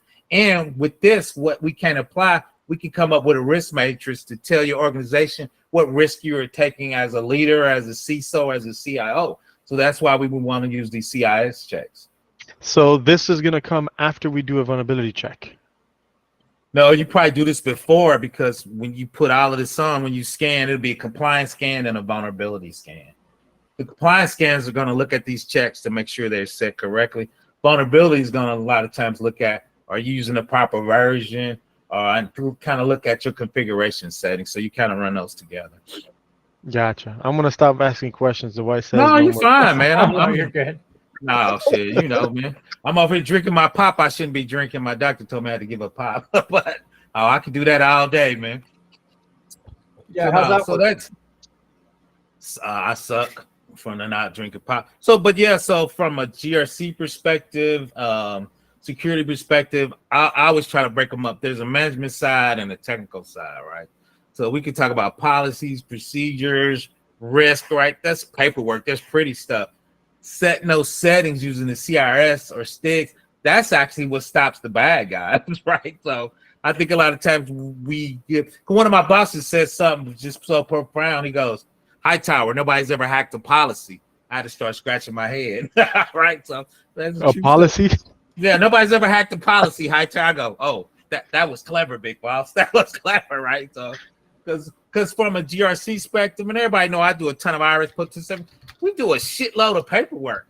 But when we looked at it, it's like, okay, nobody's gonna hack this paperwork, man. What settings do we have on the 2022 Windows servers? What is our AD checks? What is our domain checks? Are we using MFA? How do we have it set up? That's what's blocking hackers. The paperwork is for us to get check marked to say we could, so we can get funding. But that's really not stopping bad guys, right? Yeah. So that's the selling point. I can help your guys, right? Because your guys are guessing. Your guys are really guessing, man. If they're not running a STIG or a CIS, how are they coming up with these checks? Best practices, maybe? They pulling them down on the internet? Where are they getting these checks from? When I give you CIS or STIG, this is validated by the United States government.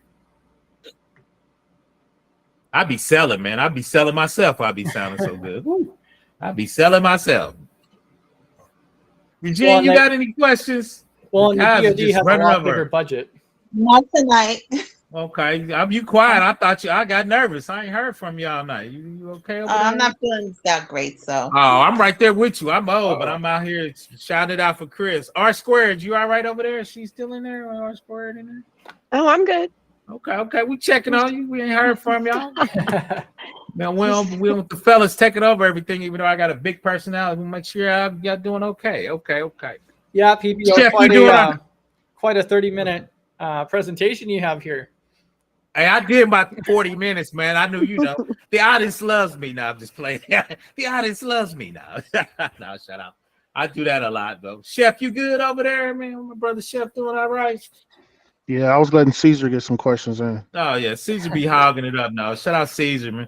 I'm trying to learn like everybody else. Yeah, shout out to Caesar. He be DMing me. We be taking it offline sometimes. You know, it's all good though. That's why I came here. I'm still learning at my age, man. I had to learn a little bit by zero trust, so it's always something new to try to get better. Let me double check. So one of the things that I also wanted to mention too is that Dwight is looking at studying for the CIPP. So he recently passed that CIPM for privacy management. And we were talking about going through and doing like a study group just to meet up for an hour a week. So me and him are going to be meeting up. I believe it's 6 p.m. Eastern on Tuesday. Yep. Okay. Yeah. So me and him are just going to go ahead and meet up at 6 p.m. Eastern in the Discord server on Tuesdays. So I'll go ahead and put that in Discord as well and put out like a reminder and everything else. But whoever wants to join in. You putting it on the calendar? Yeah, I'll throw it on the calendar as well. It's not going to be recorded or anything. We're just going to meet up for like an hour or two and just like help each other out with our knowledge gaps and so forth. I need to get on the CISPP. Yeah. That's what we're all going to do next. We're all going to take this privacy cert, and then we're going to start working on a study group for CISSP. Caesar's got the CISA. Now he's got to get the CISSP to really secure that CISO role. Not even close. Shout out to Caesar. I appreciate it, but not even close. Really, shout out to Caesar. Really, it's just to get PBO finally pushed through. PBO. We should. I'll definitely study that with you. I'll study that with you. It just I don't know. I'm to a point now. I'm like, I got a good life. Do I need it? I don't know, man. I need to. Would you get paid more? No, I doubt it. I would have to leave my company. It's weird. Most companies at my level, if you get something new, a lot of times they don't kind of recognize it because I'm kind of in my pay band. So I thought you were going to say your prime. No, but shit. That was like 1990. Unless it's something they recommend or tell you that you need, right? A lot of times, though, they do the opposite. They tell you stuff you need to keep your job now. So, a lot of times, because I work for clients trying to get federal work, and we talked a little bit about that yesterday. They want you to get certified on an 8570 to do certain government job roles as a consultant. You got to have a certain certification. So sometimes they give you more roles, and sometimes you needed to keep your job. So I've seen it both ways. So what do you need, PBO, to get to be successful with that test? Like, what are you missing? Nothing. I just need to study more. I just need to get motivated. Just hit me up. I'm willing to. I think it's more me. It's just kind of more me. Like I said, because really I got the AWS certs. I got 4 of them in so quick because that's something I really wanted to do. When I do the CISP, it's like, dude, do I really need this? I've been doing this forever, so. You answer your question. Which is no. The years of experience that you have, and then you said you're not going to get paid more. But the other thing though is, and I see that a lot, especially for remote jobs. I talked to a couple of headhunters. Oh, they need it. Yeah, they use it to cut off. Like I got around it because I had 20. A lot of times people don't look at that. They just say you got to have X. So it's true. You know, me though, I've got a lot of people out there that I can call, kind of help me. Hey, man, you know, I'm trying to get that. I know you over there. Can you go talk to the HR and let me? Do you like videos? I'll get you a Udemy video for CSSP. So I've got 2 study banks. I'm doing pretty good. Like I said, I've been finally getting 80%. So I just need to take a couple more and just make sure I knock those out a little more, and then just sit down and take it. We got to increase PBO's credibility. No soda study sessions. There we go. That'll make me mad. That won't increase it. That make me grumpy. Well, and see, like what a relative of mine started drinking is actually they have like Coke Zero, which is supposed to be better for you than diet. It's like zero carb and everything. Oh yeah, it tastes like garbage. It tastes like garbage. But that made me madder. It's better than dying from all the sugar and soda. Chris, oh man, Chris, he likes 53, bro. Facts. Go big or go home. Yeah, facts, man. I want all the calories and all the caffeine. I'm old. I need to stay awake. Yeah, and Block it Shungo, out. you had a question there? What's Shungo's question?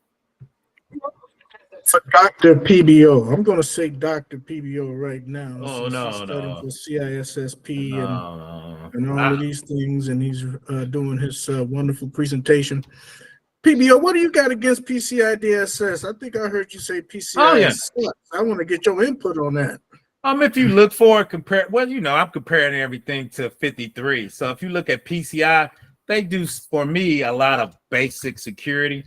And if you look at smaller companies, they're super light. For me, when I look through it, they mention segmentation. I don't think they really talk about threat intelligence. I don't think they talk about conditional access in PCI. And two is let's be realistic, man. You pay 30% in credit cards. If you get hacked, they feel like you're already paid for it. So I think the government made them do PCI. So if you map PCI to CIS, it's probably only half the checks in CIS. So for me, that's a little light. So, but me, I'm a 53 bigot, man. So if you're not on that level, I look down on you. I'm a security elitist.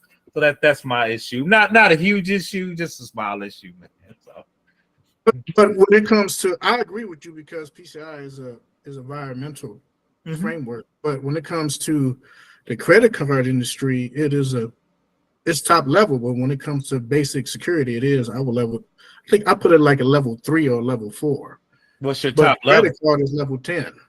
Yeah. So for me, like you said, so you see it. So too, just because the industry likes it doesn't mean it's. I tell you one thing, and I saw people like. I think HIPAA's trash because they don't have any implementation guidelines.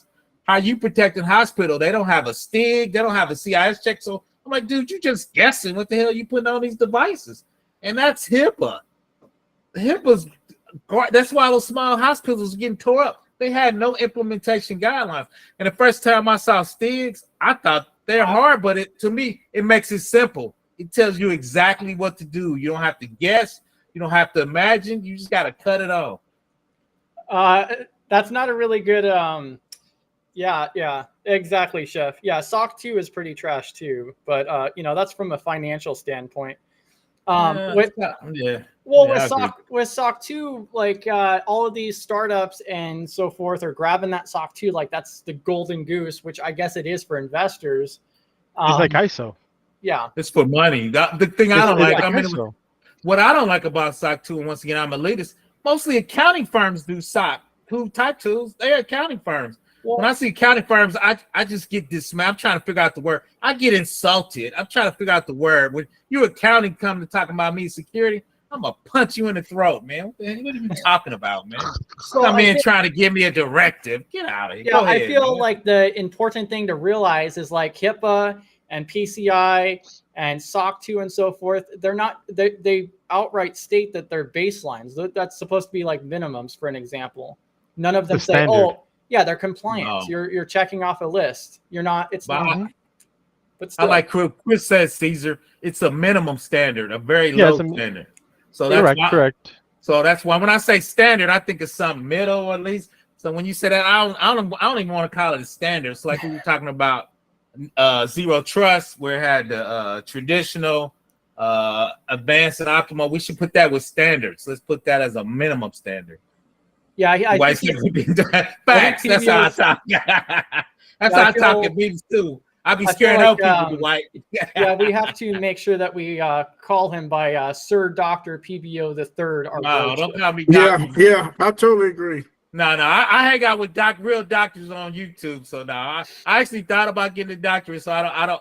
And shout out to Ozier. I've looked at being a doctor. That's trivial, man. I don't want to insult the doctors, so don't do that. I got respect for that. That's a whole nother level of pain I don't want to go through at my age. So sad part is I make most of those guys, unless you are MD doctors. I make as much as those guys, but still, that's a whole different level. Shout out to the PhDs on YouTube. Yeah, Dwight, I get emotional about it, man. I get, I take security, and I always tell my new bosses, I'm passionate, but I work for DOD. One of my bosses told me something. He says, I'm gonna say my government, high tire, you get to say it once with your chest, and we got to get back to work. So I'm gonna say how I feel, salute the flag, let's get back. I tell people I don't like it. I think it's a bad decision. It's a piece of crap, but let's go. As long as you pay me. Right. As long as you pay me, we can do it. So, but yeah, SOC 2 Type 2, those are like 80 grand a pop at some companies, man. I was at a company talking about, I was like, we pay 80 grand for that piece of crap?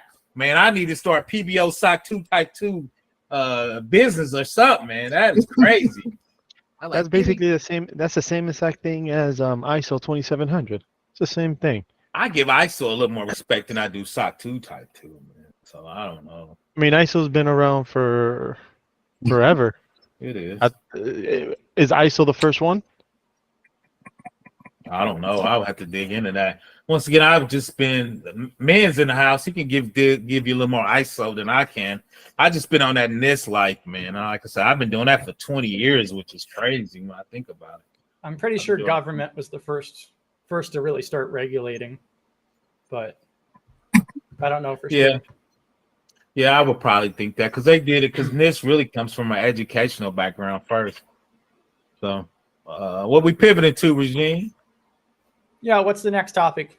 Does anybody else have any other topics or anything else to ask or anything? Come on, PBO, do a video with STIGs. And don't worry, Dwight. I'll mute them. I got 3 videos. Caesar, I'll send them to you and see if they cool. Check those out first. Yes, sir. I got a PBO. Yeah, what's up? PBO. Yeah. Go ahead, Regine. Ladies first. PBO, I said pivot out of NIST to something else. Oh, why would I do that? That's my hammer. But be versatile. Regine, we talked about this, and I talked this about Caesar though. Even in football, if you're a regular person, quarterbacks and wide receivers and DBs get paid. I specialize. So when I come in, I am a SME in this area. I've been SMEing, so you got to pay me for my SME-ness. I'm gonna make up a word. So, but the cool thing, like we talked about though, is I've done other stuff because at the end it's kind of all the same. CIS, you got the policies, you got procedures, you got a poem, you got a CAP, continuous action program. We're hardening some devices. So at the level, if you can do 53, you can do the rest of them, right? It's just really, and the sad part is they're actually subsets of 53. So I've done a little ISO. I used to do a ton of HIPAA, which is crazy. I used to own trying to think of the name. Upworks. I used to make about 20 grand doing HIPAA work. Policies and procedures, and just give them a like we talked about, like that, give them a proof of concept of an architecture, tell them to design them. I mapped NIST 66 to HIPAA, which is from NIST to HIPAA, and just roll with it. So now, Regine, that's my SME-ness. That's why I get paid what I get paid. So Okay, I'll take that back. It's all good. But where I do reach out is moving to the cloud on implementations, getting my AWS certs, because I think even as a GRC person, you got to understand the cloud because everything's going there. So I tell people, pick a cloud and try to be great at it. So come on, Dwight, we about to go to bed, buddy. We almost done, man. It ain't me, it's the questions, Dwight. It's not even me, man. I'm still the questions, but Shango can't go sleep. What's up, Shango? I'm wide awake. I am wide awake. See, come on, Dwight sleepy. No, go ahead. Because I've Dr. PBO, I've heard you talk about NIST 853 over and over and over again at every meeting, every platform. Mm-hmm. And I really want to know, what is your love about it? What is it about NIST 853 that really gets you in the jugular? That's what I want to know. Really, for me, I would happen to be at DoD as a consultant, and that's the first thing I learned, and that's the first thing really that made me make real money. And so me being at DoD, since it's military, they kind of beat that into you, right? That's your thing. That's what you need to learn. Then when I got good at it, I just started kind of blowing up the security ladder. People call me as a SME. So, and when I kind of figured out it's kind of one of the best securities, when I started looking at other things and comparing them. And like I said, I do a lot of IRS works, which sits on top of that. So like Regine said, that's kind of my hammer, and it served me well. And I eat great off of it. So, you know, I'm going to ride until the wheels fall off. So, and two is, once again, we just kind of talk about it. For me, I think it's one of the best security compliance. And you talk about adding the CIS or STIGs. It's hard to beat. Now, it's very hard, very complex, very time consuming, but I think that's the value I add because I can help you do that. So that's kind of, and for me, when we talk about security and we talk about helping companies and securing the United States and doing that type of work, to me, there's no better compliance than that. So, and like I said, me and Jax kind of had a good discussion. So I could go lively with anybody on 853. Let's go. So that's my love with it. Like I said, I understand it. I really enjoy it. Long story short, one of the best things I ever done is the state of Indiana was taking tax returns for tax layer, all the big tax vendors. We make them do NIST 800-53. So we actually drove them. They actually gave us their findings. So actually doing that and helping secure the United States tax vendors and obviously the tax of the United States, I think that's one of the biggest things I ever done in my career, to be honest. Thank you, Doctor. You're welcome. Damn. Don't call me doctor, man. I'm not worthy. I'm not worthy. That's for me because I came from academics and I taught for 10 years. So doctor is that's Sir a Dr. level. PBO the third, our lordship. Yeah. I'm changing your name in Discord. So yeah, but once again, that's my bailiwick. And two is since I've been doing it so long, you just accidentally learn shit over 20 years. And I work with some cool people. I'm gonna start interviewing them that helped me learn them. Like I said, a lot of things I was doing wrong, and you just over the years you be like, oh shit, I was doing that all wrong. But the cool thing though is at this level, people trust you even if you're doing stuff wrong. I was like, yeah, I wouldn't quite do it right. But once again, NIST is the cool thing too is about NIST is there's a ton of special publications, all of that stuff free, not like ISO, you don't have to pay for it, and you can learn as much as you want to learn. That's the beauty of it. So. Well, and even when you compare it, I mean, it's just like ISO started pulling from the CSF, for an example. And so it's not that it's lower quality just because it's free. I kind of think that that's kind of a mindset that some businesses have, is that they're like, oh, well, it's free and it's made for the government. So, that doesn't apply to us. Or I think that's the wrong mindset. Yeah, we had to convince people at the Department of Revenue why we should use STIG and why we should use NIST, even though it was a government. But it came out, and he kind of took it they're just security controls, right? It's just a security control. It's just more security controls and better security controls.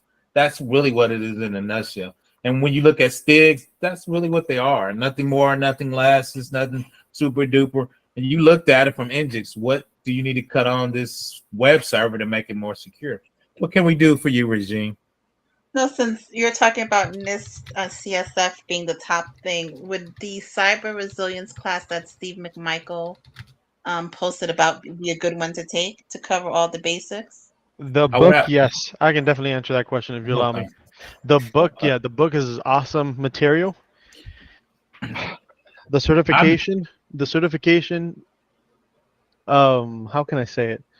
Is jobs are not asking for that certification, but the knowledge you get from that book is awesome, and is going to go in depth of 2.0, how to use it and how to be resilient. Okay, thank you. Yeah, but that's the 2.0 is good. I still think 53 is better, but that's a whole separate conversation. CSF is a good. I do like CSF a lot, though. Yeah, and I think it's more palatable, especially when you get started. 53 is a big bite, man. It's a big bite when you get started. So. Caesar, what book was that? Hold on, let me see if I can get the name. Chris, do you have the name of the book as Master Resilience? I think it is.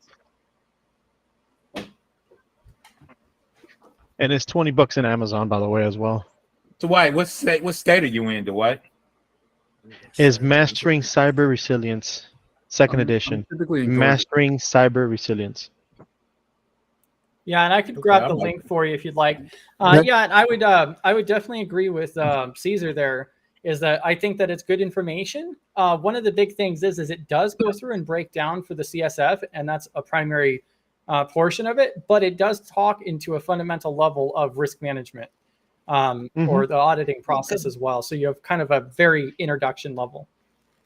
Yeah. Okay. Did both of you take that course already, or? So I'm about 85% of the way through the video course that Michael did, and I bought the book first.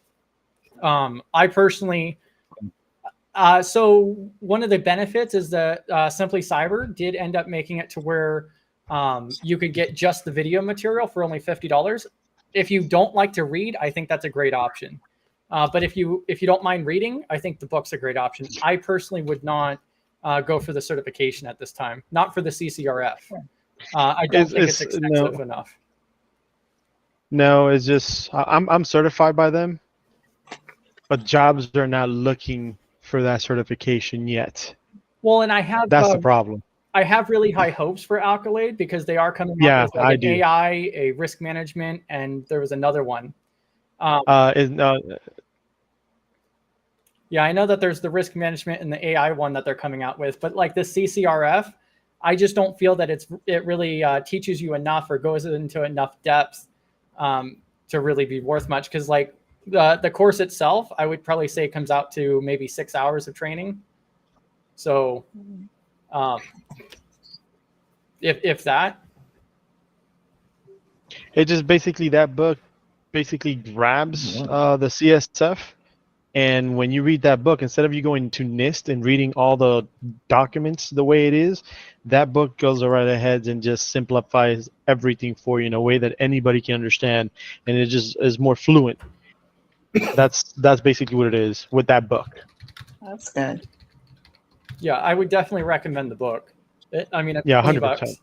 I got to get that affiliate link set up like PBO has. I thought about doing that, man.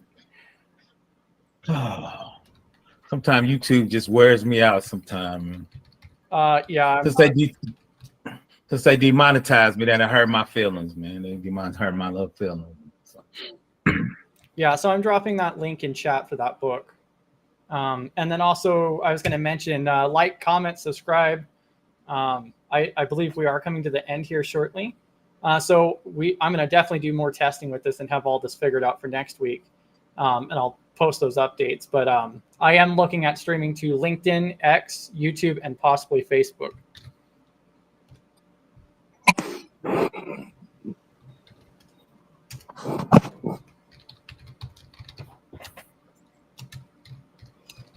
Yeah, and if you don't like to read, if you don't like to read, I mean, that $50 for that course, I think, is worth it. I just don't think the $120 is for the cert is.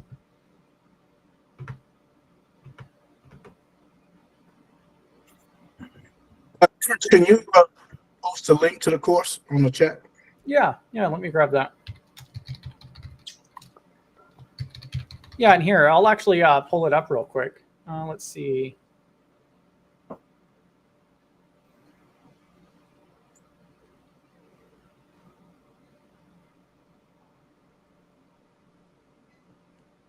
Thank you, Chris. Yeah, not a problem at all. Yeah, so here's the link to it, and then I'll actually go through it real quick as well.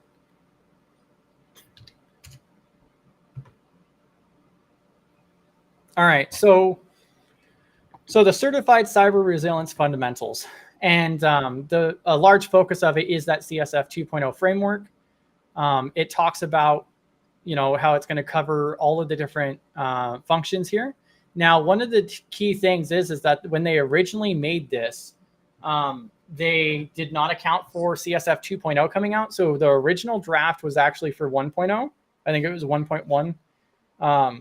And then they had to make this second edition. So this is the second edition. They did update the book to include 2.0. But the original did not account for 2.0. I just noticed that here because it says the 5 functions without govern here. Now, if we scroll down here, this course itself, if you get the full thing, which I believe is, I think it's $150 for the full. Let's see. So it's actually $200 for the complete bundle. So the complete bundle for $200 gets you the ebook copy of that, access to the course itself with the practice exams, and then that includes the voucher. And so the voucher itself is typically $120 just for the exam. One of the interesting things that Steve's talked about before on Study GRC is the 100% pass guarantee. So basically, if you complete the course in whole and you still fail your exam, then he'll actually work with you and get you to the point that you can pass again and cover another exam fee.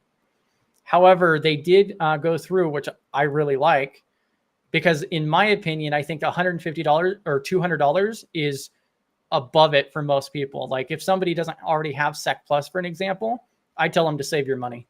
Like $200 is a significant investment for most people, especially trying to break into the industry that I've seen.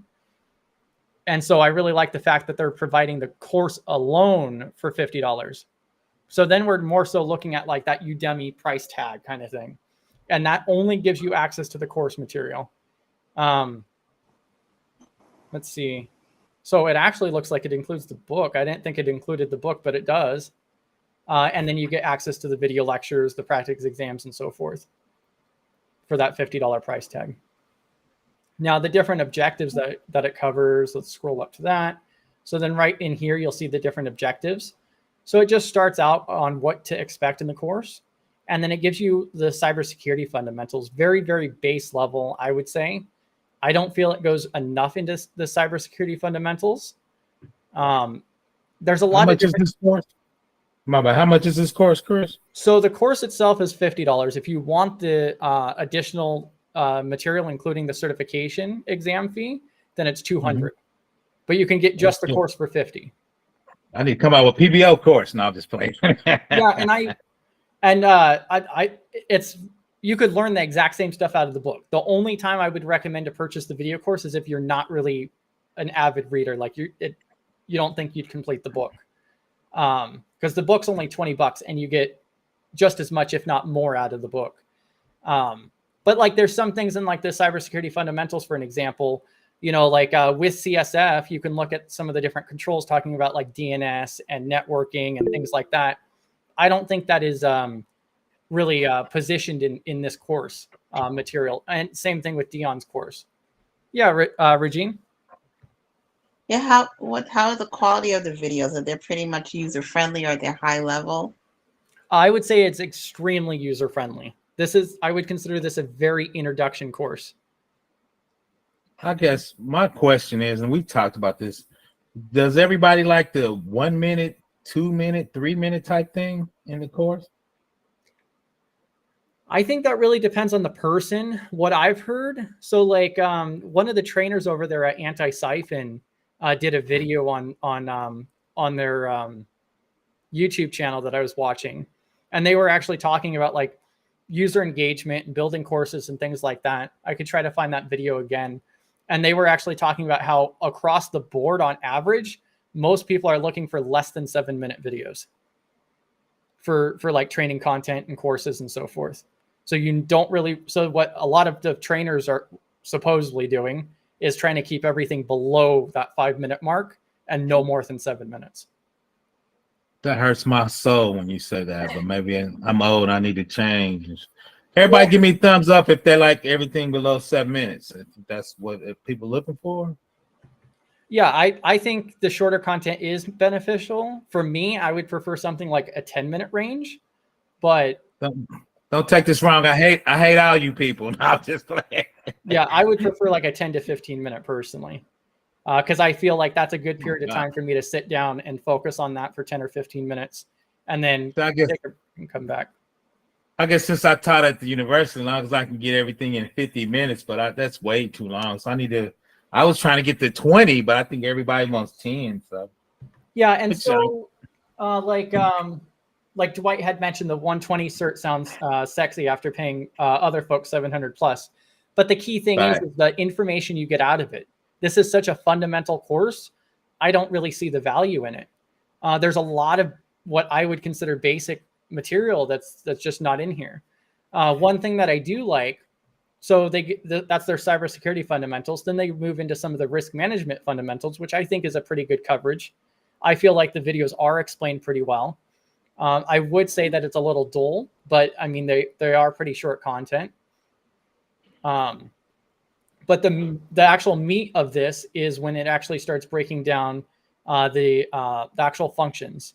So he actually goes through and breaks it down on every single control in the CSF, which I believe is 106 controls, subcategories.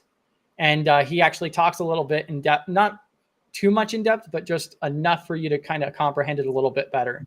because when you're looking at those controls, especially with no information, no knowledge, it can be kind of confusing. So I think that's the main value here, is just this chapter 6. But I would definitely recommend to go through and take a look at this.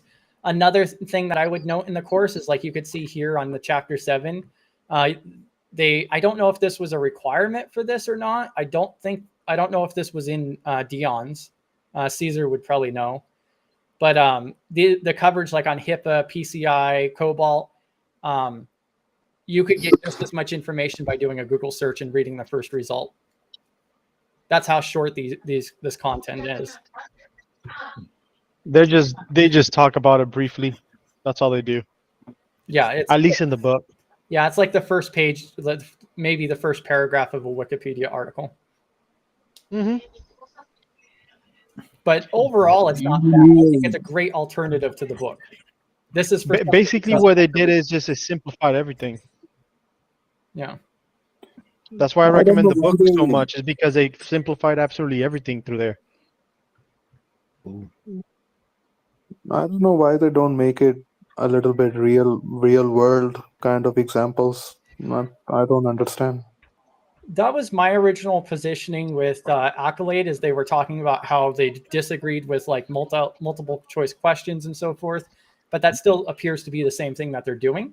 I'm hoping that these other certifications that they come out with actually stand up to some of the industry certifications that are out there, that are more in depth, more information, and implement that hands-on that they've promised.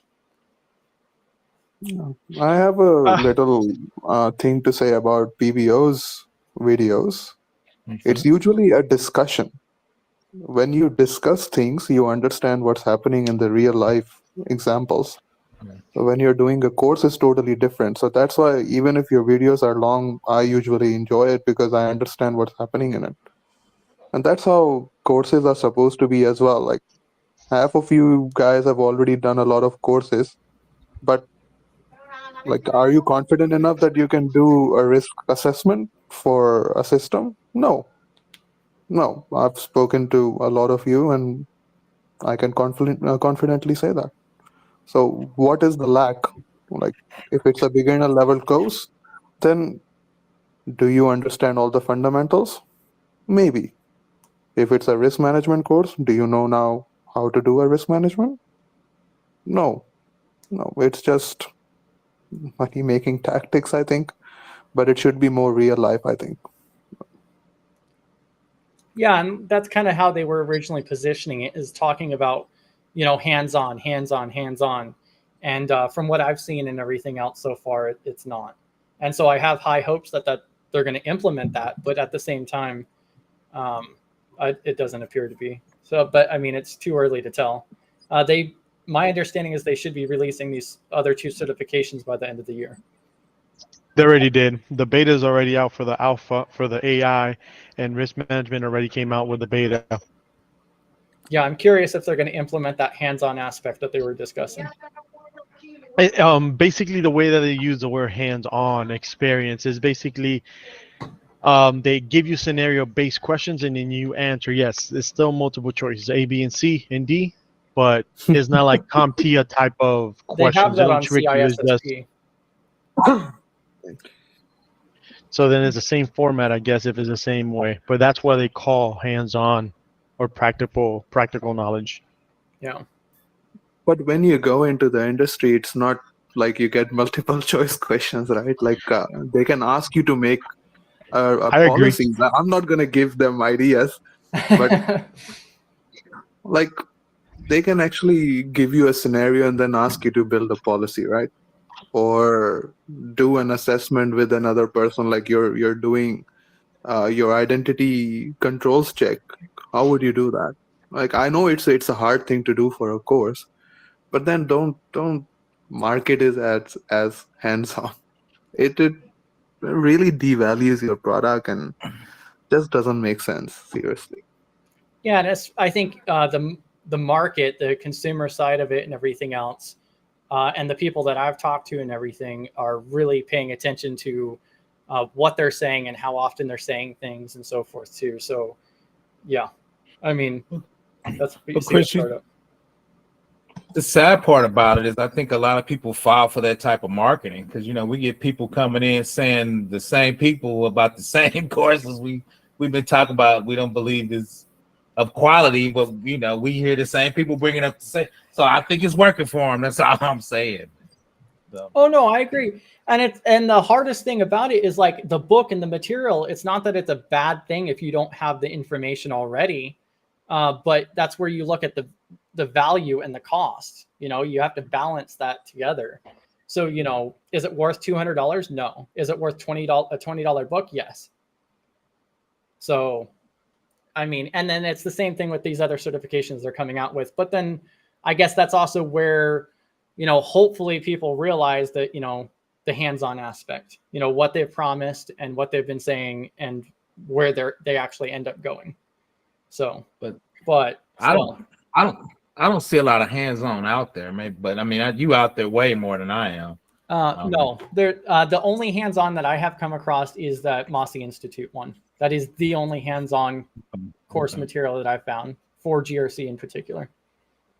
So, and I purchased the course. I did do some of the different lessons in it so far. Did you like it? Yes. Yeah, I really do like it. I think it is a really good option. The downside is that time. It is extremely time consuming. And like, I don't think anybody should go off and drop $600 on a course if you aren't dedicated that you're going to complete that. So but then it gives you that practical knowledge, right? When you're going into a job, you know what you're going to do. That makes it easier for you guys. Well, exactly. And so Mossy Institute is the only thing I've come across that they actually provide some level of grading. It is still community sponsored to an extent, but it's people who have completed the course. So, you know, there's still some level of accountability there. However, I would really like to see Min and PBO go through and make an actual course. Ooh, that's a lot of pressure. Look, cybersecurity is a mindset, right? Like how we are selling stuff right now, telling people that if you do this course, then it's gonna be job guaranteed, or you know, if you do this, you'll understand everything in cybersecurity. That's not possible. Even we are in the industry. We don't even know half of the things that are happening. Like PBO and I have already had multiple discussions on this should be done this way, but they're not doing it because they want to think about revenue, right? Mm-hmm.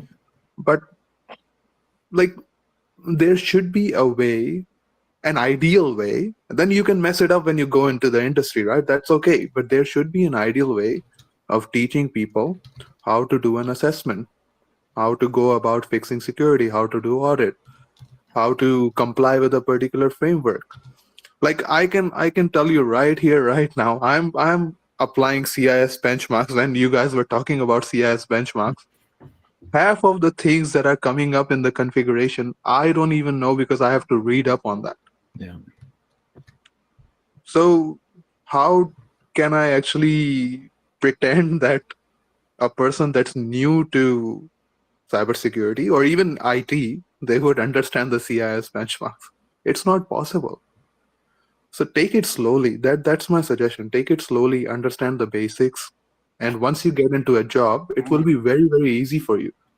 But everyone just wants to run. Which certificate should I do? No, it's not about certification. It's about getting the basics. Do your Sec Plus. That's it. And then apply for entry-level roles. Once you get into the role, you'll understand what you need to do next. But no, I want to do CISSP, but you don't even have 1 year of experience in security. Like, why do you want to do CISSP? You need 5 years of experience to get it provisioned. Yeah. It just doesn't make sense. Like, people are willy-nilly just spending money on things that are not going to even help them out. Like, if I see Caesar, for example, have CISSP without any experience, I would say, like, what the hell is happening? He doesn't even have 1 year of experience and he has CISSP. Why would, like, what's going on? Don't make the cert a benchmark. Make knowledge a benchmark, but that's not going to work out. No. Yeah, but I think HR is putting certs out there, so people are chasing certs to try to get a job. All right, so I think I think that's a lot of the issues, because HR is asking for certs that they don't even understand, and people putting it in job descriptions where it don't even fit half the time. So I think that's some of the problem too. I think it's a little bit of everything, but I really see where like Min's coming from, because the majority of the people that I know and so forth is, you know, like, and a lot of the people that I've seen come and go is, you know, they think that, oh, I just passed the Sec Plus and I'm good to go. Or, and they expect to just like jump into a SOC role with no problem. That's one of the reasons why, like, I try to recommend to people, like, look at your job market, like have things lined out and a roadmap on what's available in the first place and what they're calling for. But then also, like, just going on YouTube and watching some videos isn't enough. You know, like watching the Professor Messer or anything like that, or even LinkedIn Learning. I'll add one thing, okay? Your first role is by luck. That's it. There would be a company out there, you keep applying for it, and once you get in, you are gonna thrive no matter what industry you go in, unless you give up, right? Keep applying. You get the Sec Plus and keep applying. That's it. Well, and also I've noticed a large majority of people as well, I would say over 50% of the people I've met so far, they have like unrealistic expectations on it too. They're like, oh, I want this exact role. I have no previous experience, but I'm not going to settle for anything else. I don't want to go to help desk. I don't want to do customer service. I don't want to start at the bottom or anything like that. I want to go straight into this, you know, security related role, you know, running the program, or, you know, going through the policies or something along those lines. And like we've talked about it before. Wait for another 5 years. Yeah. And we've talked about it before too, that a lot of companies don't have that many GRC people. No. So that is true. It's disappointing and everything else, but I think that's another issue. I think it's a little bit of everything. So like internally, you only have maximum two GRC people, and they're looking at 3 compliances: ISO, you got PCI DSS, and then you're doing NIST as well. Companies are dumb as hell as well. You're already doing ISO, why do you want to do NIST? Oh, because we are dumbasses. We want to keep everything secure, but we don't want to do it. We just want to show everything, right? So keep doing that. Keep doing that, and you're going to be 100% secure after the hacker gets in, and then you put the investment in. But that's another thing. But for everyone that's in the call, just do your Sec Plus or your CYSA Plus, and then apply for jobs. Just look at the job, tailor your resume, apply for the job. Don't spend so much money on your certification before you get into a role. Have your basics ready. When you go into an interview, you should know your basics. That's it. Don't spend so much money. You're killing yourself doing that. And there's a lot of information on the internet as well. Just pick a domain, start studying about it. If you're looking at identity, look at Azure Identity. If you're looking at AWS Identity, look at AWS Identity. Read, learn, and then move forward. Certifications are not going to do you any well. How many of you know how to actually set up an MFA for an account? Yeah, and then also, like Dwight also said, is that the job market will make you switch teams. I mean, and I think that with some of the people I've talked with, is like they're not willing to switch teams or otherwise.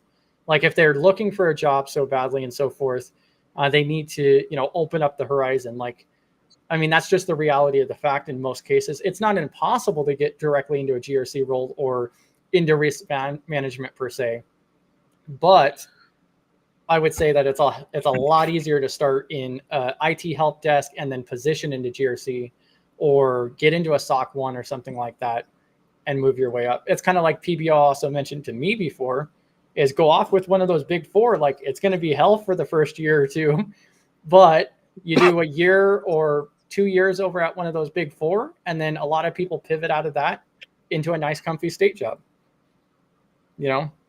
So. Because if you work at the big 4, that's going to give you automatic credibility. Yeah, exactly. We can Look, Sorry, Prof. I'm on a little bit of a rant, But but go ahead. it's all about show, right? It's all Mhm. about show. You have to present yourself in a way that you look marketable, right? If you don't have a job and you're talking about security, you don't have credibility. You keep doing what you're saying on LinkedIn or you're saying in groups.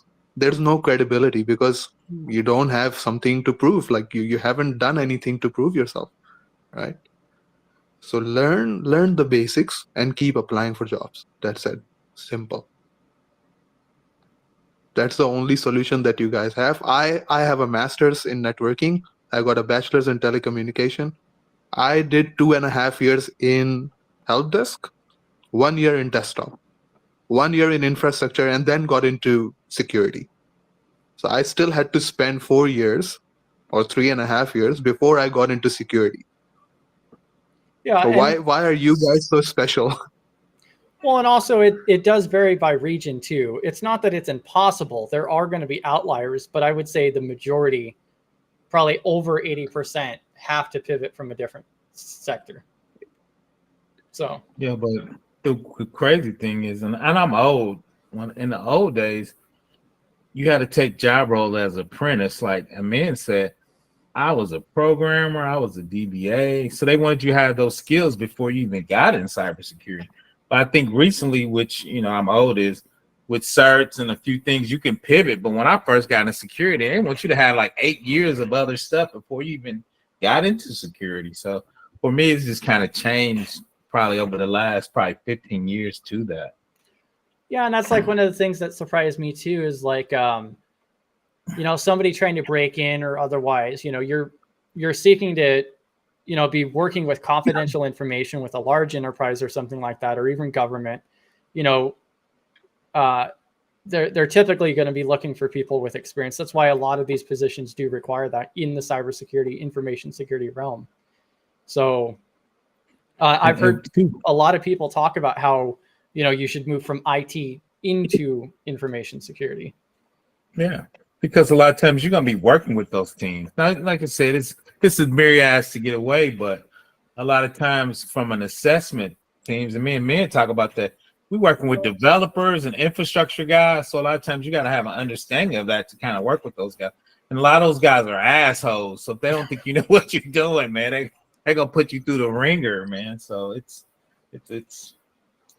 a little different from that, but yeah, and I think that the job market, especially in the States, I don't know about globally, but like even help desk could be difficult. I don't know the figures right now, but like the national average, I don't think is good right now, as far as like the unemployment percentages or otherwise.